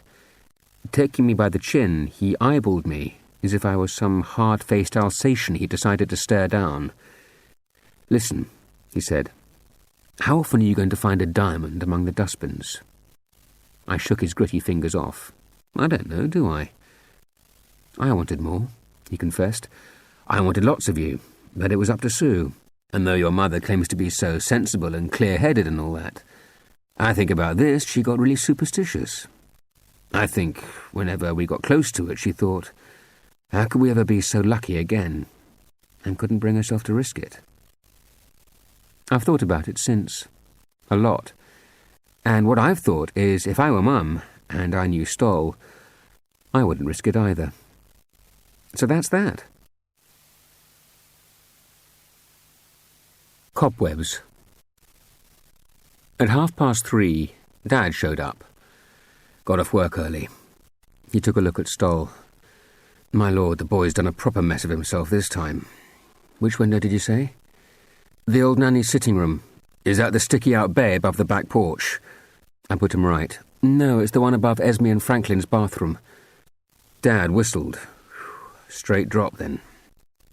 Except for the jasmine bush. He'll be grateful for those scratches when he comes to his senses. You know, Stoll, When he comes round, he's always in a foul mood. He won't be grateful for anything, and he hates being in plaster. Doubt if he'll notice the plaster for a while, what with the pain. Dad passed me the plastic bag he was carrying. Here, take this, off you go. I looked inside. He'd brought a towel, my swimsuit, and a couple of chocolate bars. Swimming? Do you good. Clear off the cobwebs. To be cooped up all day in a hospital isn't healthy. While I was gathering up my piles of writing, he started on Mum. And you can push off home. No, I'm staying here. Oh, no, you're not. You're going home. Just keep by the phone, and if he needs you can be back in no time. But I mean it, Sue. Go take a break. Mum lifted her bag off Stoll's cabinet. You will stay close. You won't just wander off. You will make sure you're here if he wakes up. Dad glanced round, clearly on the hunt for something to do.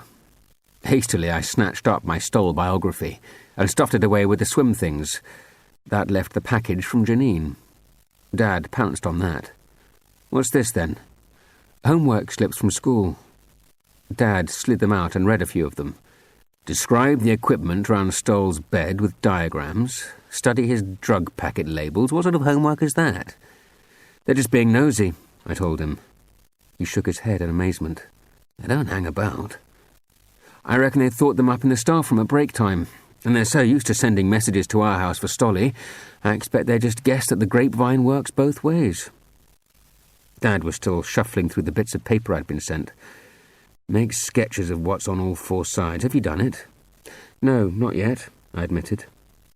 He stuffed the homework slips back in the envelope and pointed at the magazines Mum had left lying about. Have these got problem pages? If they have, I'll be all right for a while. He ushered her towards the doors. Go, drop in at the pool, and if you have to start weeping, then for heaven's sake stop driving.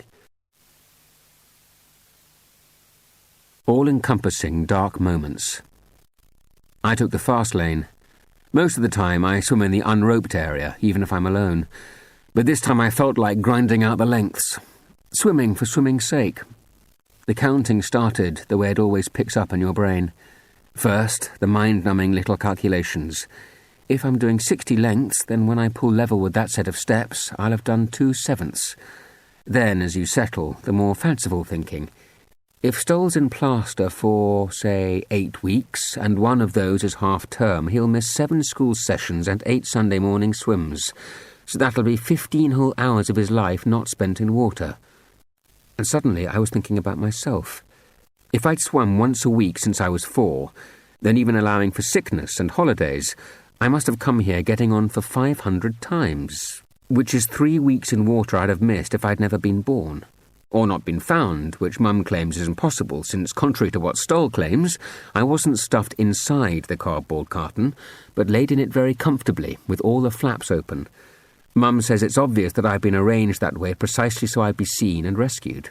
It was dustbin day morning, and far from being some poor, neglected reject, I'd clearly just been fed a nice warm bottle of milk. I definitely wasn't hungry, was chubby as a bun, and the blanket I was wrapped in had been pinned to my jacket, so however much I wriggled, I couldn't fall out of it. So if she cared so much, Ian will never know. We have our theories, though. We have decided that she couldn't have been a schoolgirl because I was at least 3 weeks old, and she couldn't have hidden me that long. She couldn't have been stupid with alcohol or high on drugs because the whole thing was too organised and I was too clean. She can't even have made some daft decision she regretted straight away, because my photo was splashed all over the papers for ages afterwards with headlines like, "Come back, your darling baby needs you," and whole paragraphs making it clear that they don't send new mothers to jail for losing their nerve for a day or so. They help them. No, can't have been that. Mum thinks she's dead. She thinks she watched till I was found. Watched? I'm sure she did, Ian. After all, wouldn't you? And then went off in some strange, awful, dark mood. And by the time my bonny, beautiful face got in the papers to bring her back to her senses, she'd probably already drowned or hanged herself in one of those strange, all-encompassing, dark moments some people get when they can't see things in the round. People like Stoll. I've chummed him through some bad times, I can tell you. I'm not prepared to write about them here. They're far too private. All I will say is that I've come to recognise a sort of mood that Stolly falls in, a kind of cosmic exasperation, and when it happens I take very good care to make sure we move off the viaduct, or play away from the train line. I don't know how his mind works. Not like mine. All I know is that Stoll never seems to have quite so much pinning him to earth as I have, and he is half in love with death. We've always quite enjoyed a funeral. Ever since we were small, Mrs. Potter has let us in her shrubbery to watch them. When we grew older, we worked a serviceable hole into her back hedge to wriggle through into the cemetery and climb one of the yews to see better. Now that we're pretty well grown, we're a good deal more sensible. We check out the times and go over the railings. Stoll looks up from the paper. "Hey, Ian, dig and drop at 2:00. "Don't call them that," Mum scolds. "It's deeply disrespectful." "That's what they do." "Oh, no, it isn't. They don't drop anything. They gently lower on ropes." Who does she think needs telling? Stoll and I have watched a bunch. I quite enjoy the mechanics of the thing. The way the coffin sways and how everyone shifts their weight hastily whenever anyone stumbles. The way they anchor the rope so the coffin never splats down. How they have pegged tarpaulins over the dugout mound to hide the fact it's a pile of dank earth that'll weigh on that body forever and ever. Stoll takes more interest in the social side. Who's elbowed to the front? Who's legged it to the most important car? He points out the ones who are peeking at their watches, resentful of even the time spent burying a relation who they're probably still hoping has left them some money. His speciality is eye-dabbers. "She's real," he'll tell me, pointing, "but Black Feather Hat over there is faking. So is that thin bloke on the end." "How can you tell?" "I don't know. I just can. I'll tell you who's really upset here." He'll nod at some drab figure I've not even noticed, but now that Stolly points it out, looks on the verge of heartbreak. After, he'll plan his own memorial service. Hymn practice first. We all know all the hymns. Not Uncle Lionel. And Maeve and Tilly are the sort who open their mouths but are only pretending. He'll be speaking in such a forlorn tone you'd think the occasion had been arranged for tomorrow. And Auntie Dolly only sings the notes that aren't too high or low. Better than being one of those ghastly ladies who cranks up to warble over everyone, even though no one else is even managing the main tune. He shook his head. "It'll be dismal. I know it will. You can't make people come to a hymn practice first." "I can. I'll write it in my will. Doors locked at 2 p.m, hymn practice 2 to 2:30. Service begins at 2:30, no late admittance." He broke off a bit of yew and started to peel it. "Don't chew that, it's poisonous." "Whoops." He inspected it. "Weird to think one day we won't be here, isn't it? Sometimes when we're waiting to cross in front of fast traffic or we're up on the viaduct, I think, I could decide to die, and in less than 20 seconds I needn't be here. We could just not exist, just like we didn't before we were born. Good thing we're only 10 feet up a tree. I don't have to think up some reason to move us." He's brooding now. No more thoughts, no more feelings. I quite like the ones I have. That's because you're who you are. But suppose you were weedy and ugly and disfigured with acne, and everyone you knew made your life misery and each day at school was murder. Well, I'm not, and they don't, and it isn't. But what if? I'd grit my teeth and see it as a sort of prison sentence, or a long test like getting to be a knight or a saint. And as soon as I was old enough, I'd clear off to Tasmania and work on some huge farm where no one came near enough to bother me. Not tempted by oblivion? No. No more worries, no more black nights. I don't have black nights, Stoll. He sees a different world. He really does. Part 3. Stolly rising. I knew at once. When I got back to the hospital, Dad and Mr. Oliver were sitting by Stolly's bed arguing over my homework. "Franklin, that isn't right. If you look carefully, you'll see that drip arm is retractable, and I think it's important to show the hinge. I admit I was much more at home with the French. I hope you put in a couple of mistakes, so Ian gets away with it." "Mistakes?" Franklin looked up, and noticing me standing there, asked me directly, "Do you make mistakes?" The same way I'd say to someone from the moon, "Do you eat rocks?" I picked up some of the sheets they'd finished and pushed aside. What about the handwriting? Franklin peered at me over his gold-rimmed reading glasses. We've worked that out. Janine can type it up and say you borrowed the laptop. He turned back to Dad. I'm gathering up now. Are you done with the physics? Dad handed it over. Franklin wasn't satisfied. Where are the diagrams? It definitely says on this slip the diagrams will be welcome. Dad rooted among the papers on the bed tray and came up with the diagrams. I said to Mr. Oliver, I thought you'd still be in court. He looked up, grinning. Case over. Game, set and match to him, too, you could tell. I didn't dare make any comment, but Dad spoke up. You take note, Ian. Here is the man I want defending me when I murder your mother. His son lies barely conscious in a hospital, and still he wins. I knew at once Stoll must have woken up and spoken, properly. I just burst out with it. So he's okay? Really? All right in the head and all that? Tickety-boo. If a bit grumpy. I nearly did a mum and burst into floods. Instead, I asked, was he awake long?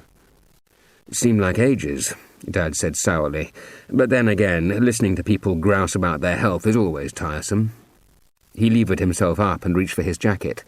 You hold the fort, Ian. Franklin and I are nipping round the corner for a quick celebratory pint before your mother gets back again. Franklin looked horrified. Oh, I was rather more in the mind for that very pleasant wine bar on Fettler Street.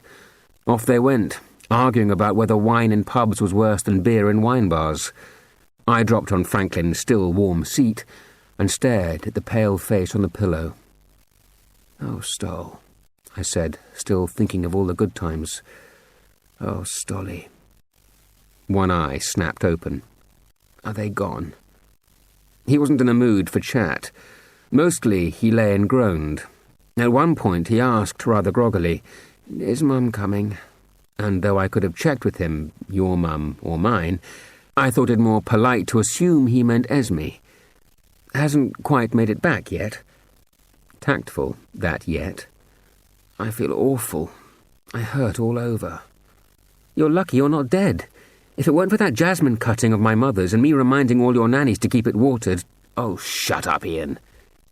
He went back to sleep. I passed the time tidying the bed tray. First, I inspected the rough drafts of my homework. Looked good. They must have done an excellent job between the two of them, pooling their strengths.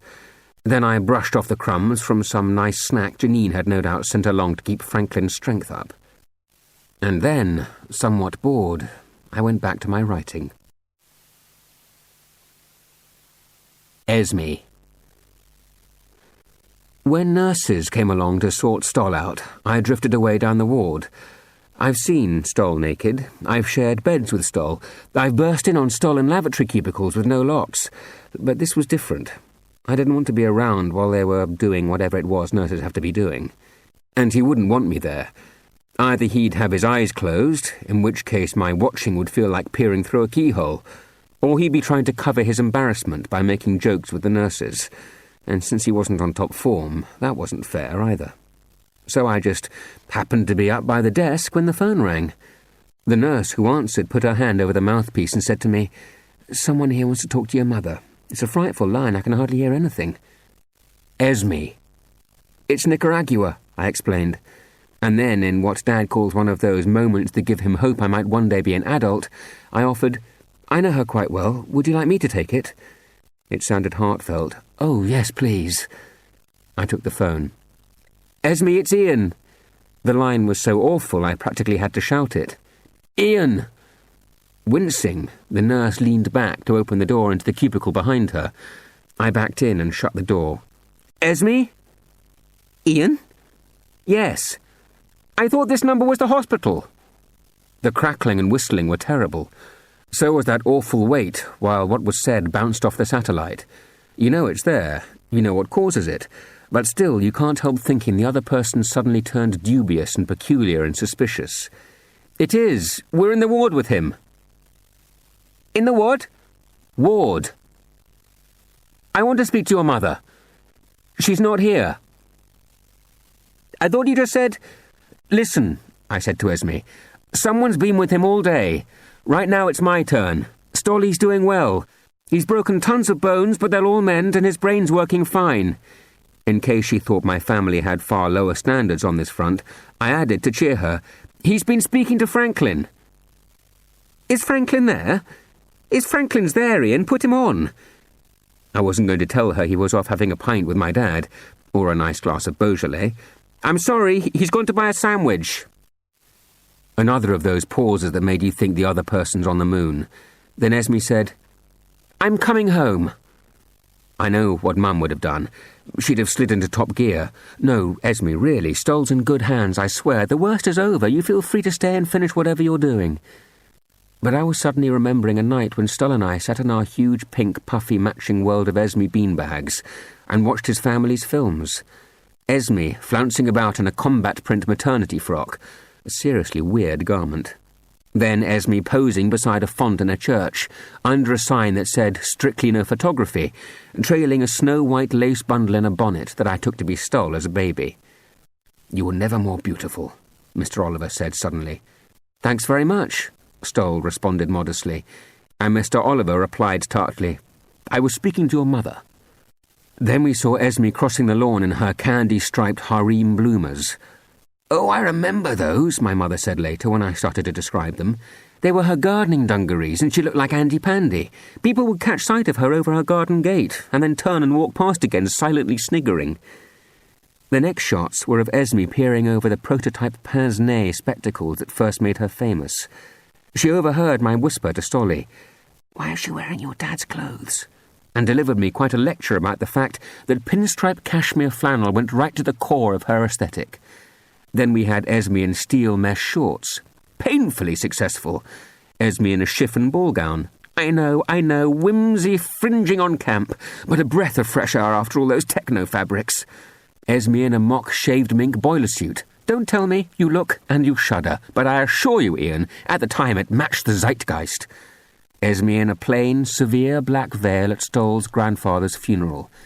Now why on earth did I wear that? Oh, I remember. It was because I just dyed my hair snow white for Christmas.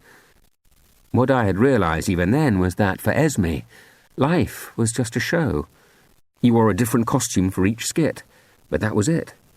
She knew it was a show, and even actors have a life behind. And Stoll had asked, "Is Mum coming?" His first question. His only question, now I came to think. So maybe my mum, bound to believe blood's not thicker than water, had been a little bit too quick to tell Stoll's mum she wasn't needed.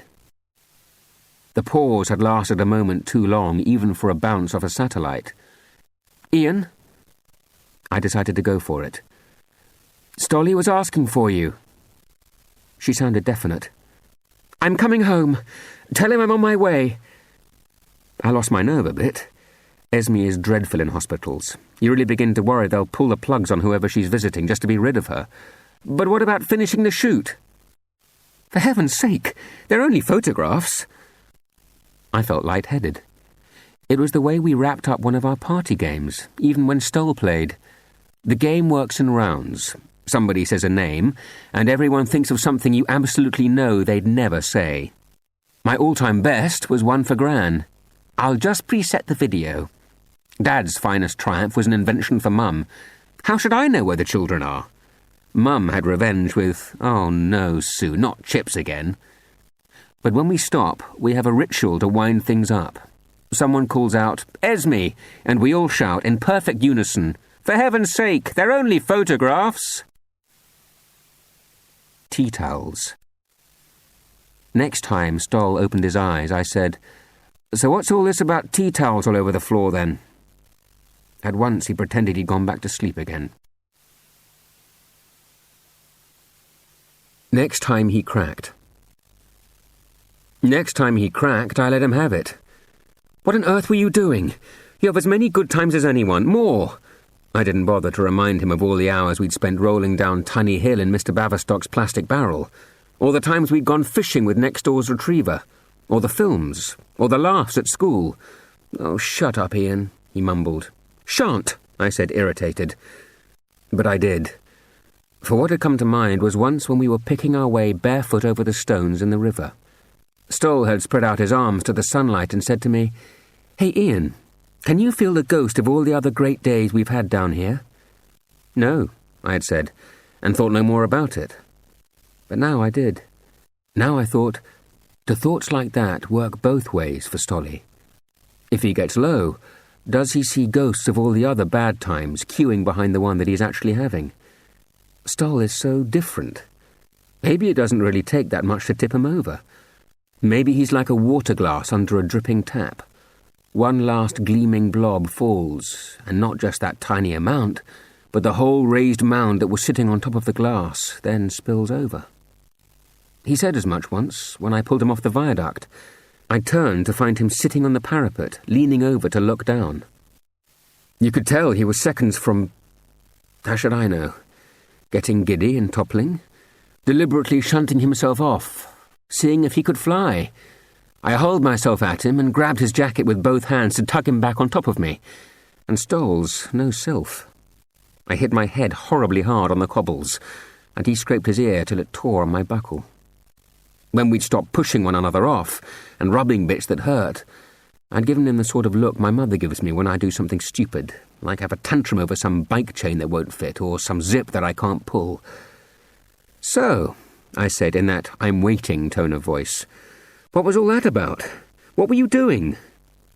I don't know whether it was the shock of being so close to disaster or if he was just being Stoll, but he made such an honest stab of answering that I was floored. Nothing, he said, screwing his face up and rubbing his ear again. Well, not nothing, of course, but nothing important. It was just a sort of impulse. To throw yourself off a viaduct? Come off it, Stolly. Well, not quite an impulse. I mean, I was thinking. Oh, yes. What? Again he grimaced. Hard to explain, but I just suddenly felt not there. Not there? Yes. And not just that weird feeling you're always getting that you're standing outside yourself, watching your own body get on with life without you. I could have said, speak for yourself, Stoll, but didn't feel it was the time to interrupt. It's been coming a lot recently. You must get it too, Ian. Don't you wake in the night with this feeling, this really electric feeling, that something tremendous is about to happen? Not wanting to put him off by saying no, I kept my face straight and said nothing. You don't know where or when, or even what, but it feels as if it's getting closer and closer. Everything sharper, brighter, more significant. You hear someone say something and you think, yes. Or when you touch an orange, it isn't just an orange anymore, it's... I waited. Oh, I can't explain, but you feel like a cheat in your body. I mean, outside you look the same, you carry on the same, everyone treats you the same. But inside there's this super sharp person who really knows exactly what life is and how to live it. My patience isn't limitless. Not quite so sharp they don't know better than to throw themselves off a 200-foot viaduct. Well, that's just the point, Ian. All of a sudden, I just wanted to... What? Not be the person on the outside. Not be the usual be careful and you might fall and stay away from the edge Stoll. Just for one single moment, I wanted to be the one I am inside. The person free of everything, who can just swirl through things as I choose. See? Told you. Thinks that he can fly. Well, maybe it isn't exactly the sort of thing they teach at nursing school. Find someone really bashed up and suffering who needs their healing sleep more than practically anyone you can imagine, and then poke them awake so you can have a good go at them. But I did it anyway. Prodded him hard on a bit that wasn't plastered. Whimpering, he opened his eyes. I don't think at that stage he'd quite grasped it was me making him hurt more. But I poked him again anyhow. You listen to me, I hissed. Remember that day when you nearly hurled yourself over the ledge of the viaduct, and I very kindly stopped you? Well, that was... I counted the years back. Nearly 3 years ago. Nearly 3 whole years. And you do realise that if I hadn't grabbed you, you would have been dead all that time. He gave me a bleary look. So? So, I said icily. Since then, we've had 1 billion good times. We've had 1 trillion laughs, and every one of them has been a sort of free gift for you, because if I hadn't dragged you off that stupid parapet, you would have missed them all. I leaned even nearer. Would you have wanted to miss them all? Would you? Would you rather have been dead through all those "this is the perfect day" Ians, and all those "I am perfectly happy" nows? Because if you would, if you want my opinion, it's an attitude of the blackest ingratitude, the blackest. Then I shut up very quickly, because the nurses were coming. The almost foolproof plan for suicide. While they were fussing round, I thought about the almost foolproof plan for suicide Stoll had invented. Right. First you hammer a huge, strong stake into the ground at the edge of a cliff top. I had looked up from my maths homework. Oh yes, why a cliff top? Wait till you hear. Then you tie one end of a really tough rope round your neck in a good hangman's knot. Well, that'll count you out of doing it, won't it? And the other end to the stake. Why? So you can hang yourself, stupid. I guessed that, idiot, but why there? Because you're being sure. Next, you drink poison. Poison? What, with a hangman's noose already round your neck? Right. Then you set your clothes on fire. Just to be more sure. Yes. And then, Stoll's eyes shone with the triumph of it all. Then, you lower yourself over the cliff, and as a final touch, just in case, pull a gun from your pocket and shoot yourself in the head. Well, that should probably do it. But already he was worrying. Oh, I don't know. Suppose the bullet missed and cut the rope in two, then he might fall into the sea. The water would put out the fire, and if you swallowed enough salt water, you'd throw up the poison. Then some passing fishing boat might pick you up, and lo and behold, you'd be fit as a fiddle and still on the planet. So, I'd said, not quite foolproof yet. Not quite. He'd gone back to his brooding, and I'd gone back to my homework. A threat and a promise. But at least it had been a plan, not some half-baked stupidity like falling from a window. And it did set me thinking. As soon as the nurses had straightened his covers and vanished, I said to Stoll, "Good thing it was such a crazy thing to do, because it's given me an idea for saving your bacon." My accusation of ingratitude had clearly stung. Opening one baleful eye, he mumbled, "Don't need any help from you." "Oh no?" I jeered. "You've pushed your luck a bit too far to try to make that claim. I hope you realise it's not just my parents and Franklin who'll be on your back this time. There'll be other people too. There's a cop in disguise who is narrowing her eyes rather beadily at your parents, and some woman who goes round scattering pamphlets on junior depression knee-deep behind her is strolling about clutching a huge fat file on your star hospital appearances." I leaned closer and hissed in his ear, "I'm pretty sure she'll want to make a few million appointments, so you can talk to her about your inner thoughts and feelings. And since every inner thought and feeling you've had since I've known you has been very peculiar, I don't offer much for your chances of staying out of a straitjacket." Stoll groaned, and on a winner I added the worst threat of all. "Remember Rupert? How since he took those pills they've watched him every minute. Fancy that?" Stoll rolled his horribly bloodshot eyes. I couldn't tell if what was sapping his will was horror at the thought of all those eyes on him, or plain old pain. But he was beaten. "All right," he told me weakly. "Save my bacon." "No need to forget our manners." "Please?" "Please," he whimpered. I rammed home my side of the bargain. "All right, I will. But in return you have to promise me you'll read what I've been writing." He opened one bleary eye. I scooped my exercise book off the swing tray to the side and held it where he could see it. "It's your life." "My life?" He made the mistake of trying to screw up his face in a look of contempt. The massive, fresh grazes across his cheek crumpled, and wincing, he flattened his features. "But I haven't done anything." "No. Or been anywhere exciting." "Neither have I," said sourly. "Or met anyone interesting. Apart from me, of course. Or even had any girlfriends since Tabitha." "You didn't even have Tabitha," I unkindly reminded him, "since she was imaginary. But I've been writing all day, and I've still only managed to get down the tiniest part of it." "Really?" He took another quick squint at the exercise book I was flipping in front of him. Then at the great pile of sheets on the tray where the story spilled over. "All me?" "Not all you," I admitted. "There are bits about other people where you were the one who made all the difference, or where things wouldn't have worked out in the way that they did if you hadn't been there." Stoll lay there silent. Finally he said, "So, a sort of biography?" "Yes, it's a kind of written memory box." "Why?" "Why?" And that, I swear, is the first time I really wondered why I'd spent the day scribbling in such a fury. I knew the answer straight away, though. It's to make you see. See what? Exactly how you matter. And how much. He made a face. If I'd been anyone else in our whole class, I would have shut up then, really embarrassed. I wouldn't have added another word. But last year, when we brought home our annual school photos, I'd handed mine to Mum, and Stoll and I had stood like Wallies while she went pink and sniffy, and scrabbled for tissues. Stoll tried to console her. I don't think Ian looks that bad. Mum swatted him away. For heaven's sake, Stoll, it's not that. I was just wishing so much that I could show it to his mother, so she could know how happy and bright and well and alive her tiny son is now. My mum said that, and I felt 10 feet high. This book I'm writing is Stoll's photograph. Picture of Stoll. So I knew what to answer. Only me. I want you to see yourself, I told him. That's all. From outside. How the rest of us see you. I think if you read it properly and think hard about everything in it, the next time you come so close to doing something so stupid, you'll think what it would mean to the rest of us.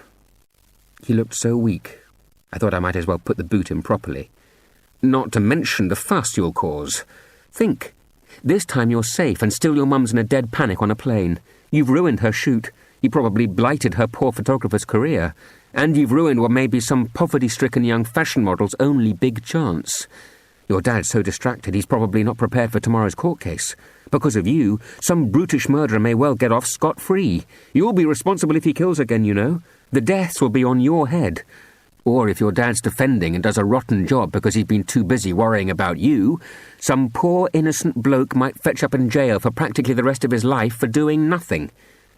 I wasn't sure Stoll was still listening, but I was so fed up I just kept on. And that's just your family. You should see mine. My mum's in a terrible state, bursting into tears every 5 minutes. And my dad says... Since Dad had not said anything, I made it up. My dad says if there is anything, any bone at all you haven't broken for yourself, then as soon as you're better he'll make damn sure he breaks it for you, and properly. A nurse strolled past. Your friend cheering you up, dear? Stoll whimpered. And maybe, I thought, even if I wasn't exactly making the world's greatest effort to lift his spirits, I was doing him some good. I did distinctly get the feeling that if he could have raised himself on his pillows, if only to glance at me properly, then he would have done so. As it was, he just winced and fell back. I sat in silence for a while. Then I said, "So?" His face crumpled. 2 fat, shining tears seeped out. "I am sorry," he said in a voice that was even more trembly. "I'm really sorry. Especially about your mum." He thought for a bit. "And the murderer, or innocent man, or whatever." I felt a heel then, and confessed. "Actually, that bit's all right. Your dad was so relieved to see that you still got a working brain that he went back and won his case in less than an hour, then hurried back here and did most of my homework." A suitably shocked look crossed Stoll's face. "They never gave you homework." And our quarrel was over. One of the things I've always loved most about Stoll is the way he's so outraged when I'm treated unfairly. Cheered, I said, "You were dead lucky, you know. If it weren't for that jasmine bush." He grimaced. "Don't feel lucky." Hearing the swish of the swing doors at the end of the ward, I turned to see Dad and Franklin strolling through, practically arm in arm. "Here they come," I warned Stoll. "Don't forget we have a deal. I'll save your bacon, but you have to pretend that you're totally dopey. Don't even open your eyes unless they prod you with sharp sticks. And even then, don't admit anything. Just mutter feebly, 'I've already told Ian what happened, and I don't want to talk about it anymore.' Got that? Right. And do you promise you'll read the book I've written, properly?"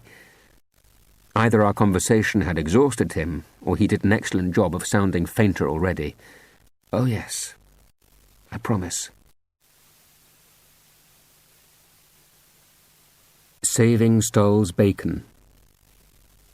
Dad dropped a hand on my shoulder. "Your mum's on her way up, lad. We just spotted her making for the stairs from the car park." With a glance towards Franklin, he added slightly uneasily, "Perhaps there's no need to mention we took a quick break from being here." Quick break? They'd been gone 40 minutes or more, but righty-ho, I said. Usually I'd leave it at that, but knowing I might want to have him in my power, I gave him a wink, just to make sure he'd grasped that I knew it was a favour. Franklin looked down at Stoll. So how's he been? Enter the plan. Courtesy Stoll's 1001 tall stories garnered over years. After all, there's no point being sensible all your life, if all you do with the life you've kept safe is to keep being sensible.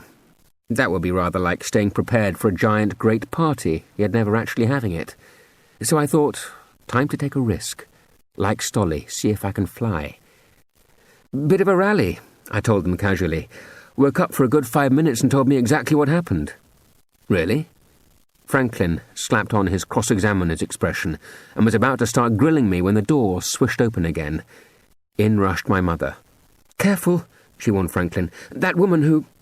She got no further before the door swished a third time, and in came the lady who'd been studying Stoll's file of hospital horrors, followed by the police officer I personally suspected of having swapped her uniform for civvies in the hope of encouraging everyone to incriminate themselves more promptly. Over they came, while Franklin displayed yet another of the skills he'd honed in the courtroom. Without even moving his lips in the slightest, he muttered, Now, everyone, leave the talking to me, please. So, said Our Lady of the Depression leaflets when she got closer, how is Stuart now? I tell you, disobeying Franklin takes some bottle, especially when you have to do it in a bright young voice that pinpoints you for an idiot.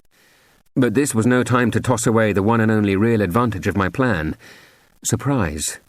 Well, I said, it turns out the whole catastrophe was my fault. From Franklin, I only got a glower. But from the rest, there was a chorus of blatant disbelief. Yours? But you weren't even there. Ian? Yes, I said, keeping my voice verging on smug. It was my fault. How come?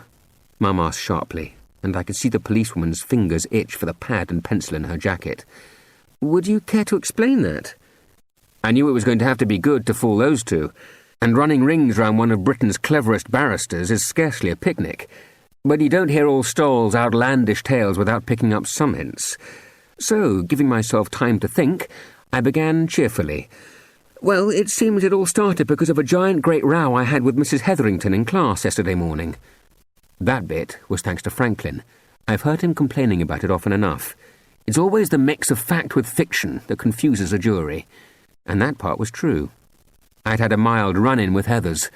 There she was, standing by her desk, pointing at her boring old table of elements, droning on about the properties of something, and I was thinking, if I ever really needed to know it, I could just as well look it up.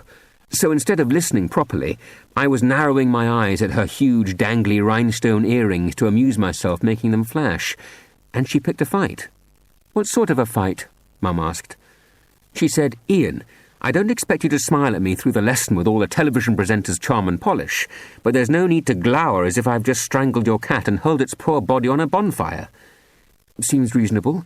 Mum defended Mrs. Hetherington against her own family. But Franklin was getting impatient. So how's the whole business your fault? Well, when I explained that I was only trying to make her jewellery wink, Stoll started wondering how people tell the difference between diamonds and fakes. They were all watching me so intently. None of them noticed Stoll open one eye. Yes, prodded Officer Suspicious. And that set Stoll thinking about real pearls and fake pearls. So he'd gone up and found Esme's pearl necklace. He'd read that if you hold them to the light... Not knowing the first thing about pearls, I thought it safer simply to wave an airy hand at this point. Well, Stoll did try to explain, but he was a bit woozy, so I didn't get that bit. But it does seem that holding them up to sunlight is one way of checking. Stoll's other eye snapped open. Fearing he was about to rally enough to deliver a short lecture on the testing of pearls, I swept on with my story. So, thinking the nanny's room window might be getting sun, now I heard Franklin's brain begin to tick. Quickly, I checked it out. The bypass runs south of Stoll's house. The sun sets over the park. So, yes, the old nanny's room faces east and would definitely get the sun in the morning. Phew. So Stoll leaned out to hold the pearls in sunlight. But he couldn't see what this expert was on about, so he was just leaning his elbows on the window ledge, whirling the necklace around and round one of his fingers. The policewoman glanced towards Stoll, who, with his eyes shut again, looked, and probably was, back in his deep, healing sleep. He told you all this?" "Yes," I said. "You ask the nurse. She'll tell you. He woke up for quite a few minutes. She said I was cheering him up." "True." I picked up the story. "So he was just sitting there, happily whirling the necklace round and round on a finger." "That is so stolly," interrupted Mum. "He does that all the time with jewellery. Do you remember when he sent my jade bracelet flying halfway up that haystack?" Collateral evidence. It gave me the confidence to press on with my lying. "And the pearl necklace suddenly flew off his finger and backwards over in this giant arc out of sight above him." Franklin was horrified. "What, onto the roof?" "Real pearls, then?" "Yes. He heard a rattle as they hit the slates and slithered down. He says he thought he might be lucky enough to catch them as they slid over the edge." "So that's how he leaned out too far?" "No." Remembering what Franklin always said about liars always sounding too glib, I shook my head. Stoll isn't stupid. And anyway, the necklace had stuck in the gutter. So he had a think, and decided the safest way of getting it back was to knot one end of a rope round his body and the other to the rafter. Then, when he stood on the windowsill and tried to reach up in the gutter above him, he'd still be all right, even if he slipped. Mum turned pale and sank down on the end of the bed. Dad put his arm around her. Even hard-boiled old Franklin looked a bit bilious. But the other two stared hard at each of us in turn, still all suspicion. And though, till then, I'd felt a bit uneasy about telling such whoppers, I suddenly realised that everyone else who was standing round the bed knows Stoll and loves him, and cares about him. And these two were both simply doing their jobs, and still calling him Stuart. So, not feeling guilty any longer, I pressed on. "But you know what he's like about knots, so he needed his tea towel." My mother helped then. Turning to the suspicious pair as if she'd single-handedly saved Stoll's life, she told them proudly, "I gave him that. Unsolicited corroboration, the best sort," says Franklin. "He found the tea towel, says he made a bit of a mess looking, but he was in a hurry to get the pearls back before it was time to leave for school. He wasn't sure he'd done his Flemish loop knot properly. It is a hard one." Dad was being kind. "But he just risked it. He was being very careful, he says. All he was doing was getting balanced on the windowsill when—" I stopped. Stoll's eyes were closed, but I could see the glint of tears beneath his lids. I couldn't carry on. I just felt awful. After all, behind this tower of lies there is some truth he'll have to tell me and will have to face. Mum is quite right. Each day Stoll stays alive and safe is practically a triumph for everyone around him. My voice was trembly. And then he fell. We were all shaken at the thought of it. Everyone was quiet. Then the policewoman spoke up. "So the pearls are still up on the roof, then?" My heart thumped. Always one tiny mistake, jeers Franklin, always one pesky little detail the criminal forgets. The only thing to do was brazen it out. Well, no. You see, I didn't actually go swimming when I was told to take a break. Instead, I waited till Mum had driven away, then ran over to Stoll's house to find them and put them back. The moment the words were out of my mouth, I realised I'd blown it. Wrong timing. Stoll was supposed to have told me his story, while Dad and Franklin were having their drink. But there was no going back now. Even as Franklin took his breath, I was eyeballing the two of them. "I think it's very easy on a day like this," I told them threateningly, "to slide off where you're not supposed to be for half an hour or so without anyone noticing." Dad clearly knows when he's onto a good thing. He didn't just keep quiet. He helped. Stepping on Mr. Oliver's foot, he told him firmly, "Well, Franklin, I expect you've been a barrister long enough to recognise the absolute truth when you hear it." Franklin didn't quite go so far as to perjure himself in front of a serving police officer, but by dropping his hand on my shoulder, he did manage to create the impression he thought I was a fine, upstanding lad, most unlikely to end up in any nearby courtroom dock, telling great porkies to everyone. She wasn't giving up quite yet. "How did he get the pearls back, Ian?" And that's the moment Franklin proved to me, once and for all, that though his salary arrives in truckloads, he still deserves more. "I'll bet the boy dragged a hose round the front and flooded the gutter." She fought back. "Wouldn't the necklace have shot out the drain pipe and gone through the grating? I expect he put his swimsuit there to act as a sieve." She turned her back on Franklin. "Where are the pearls now?" "I picked it up from there. Back where they belong. I used the spare key from the greenhouse." The policewoman folded her arms. It's quite a little story, isn't it? That's Dolly for you, Mum said. You must have a file in this hospital 10 inches thick, and people worry every time. But all of them have turned out like this, extraordinary accidents. I put my oar in. As I told you earlier. The two of them gave up then. I know they'll be back, but with a bit of luck, Stoll will be more on form. If he decides to tell the truth, that is his business. After all, nobody pushed him out of the window. That fact alone will see off one of them. And frankly, I think the other might learn a lot from listening to Stolly talk about his thoughts and his feelings. I certainly know I have. When they were gone, there was the longest silence. I'd had enough of lies. Mum was exhausted, and Franklin and Dad weren't quite sure who knew what. I'm off now, I told everyone. I'm actually envying Stoll for lying on a bed. I'm going home. Franklin rooted in his briefcase for his telephone. Can someone sit with Stoll for just 5 minutes while I try one more time to get through to Esme? Whoops. Sorry, I said. Forgot to tell you, she's on her way home. Really? Franklin was obviously thrilled, but it's all right for him. He'll be away in court. And it's all right for me. I'll be in school taking plaudits for my excellent homework. Mum is the one who'll have to be here, trying to stop Esme drive the nurses so crazy they unplug Stoll's machines, or overdose him in the hope Esme moves on to make her pesky suggestions in the mortuary. Black, so uncompromising. Had you considered a more gentle mix, fawn maybe, or light tan, and less bleak coffin linings? I could run you up samples in houndstooth or tartan, or even a nice cheerful tangerine chiffon. Content that his wife was no doubt already getting back on form, criticising the cut of the air steward's trousers, Franklin lifted a file from his briefcase. I suppose, since I'm staying, I may as well seize the opportunity to brush up just a fraction on Crown versus Bellingham. We took the hint. Dad put his arm round Mum and, saying goodbye to Franklin, led her to the door. I picked up my Life of Stolly. I wasn't going to leave that lying in Franklin's sightline, risking a writ for libel. Beside me, I heard scrabbling. When I looked down, I saw that, though Stoll's eyes were firmly closed, the end of one of the fingers peeping out from a plaster cast was pointing to his cabinet.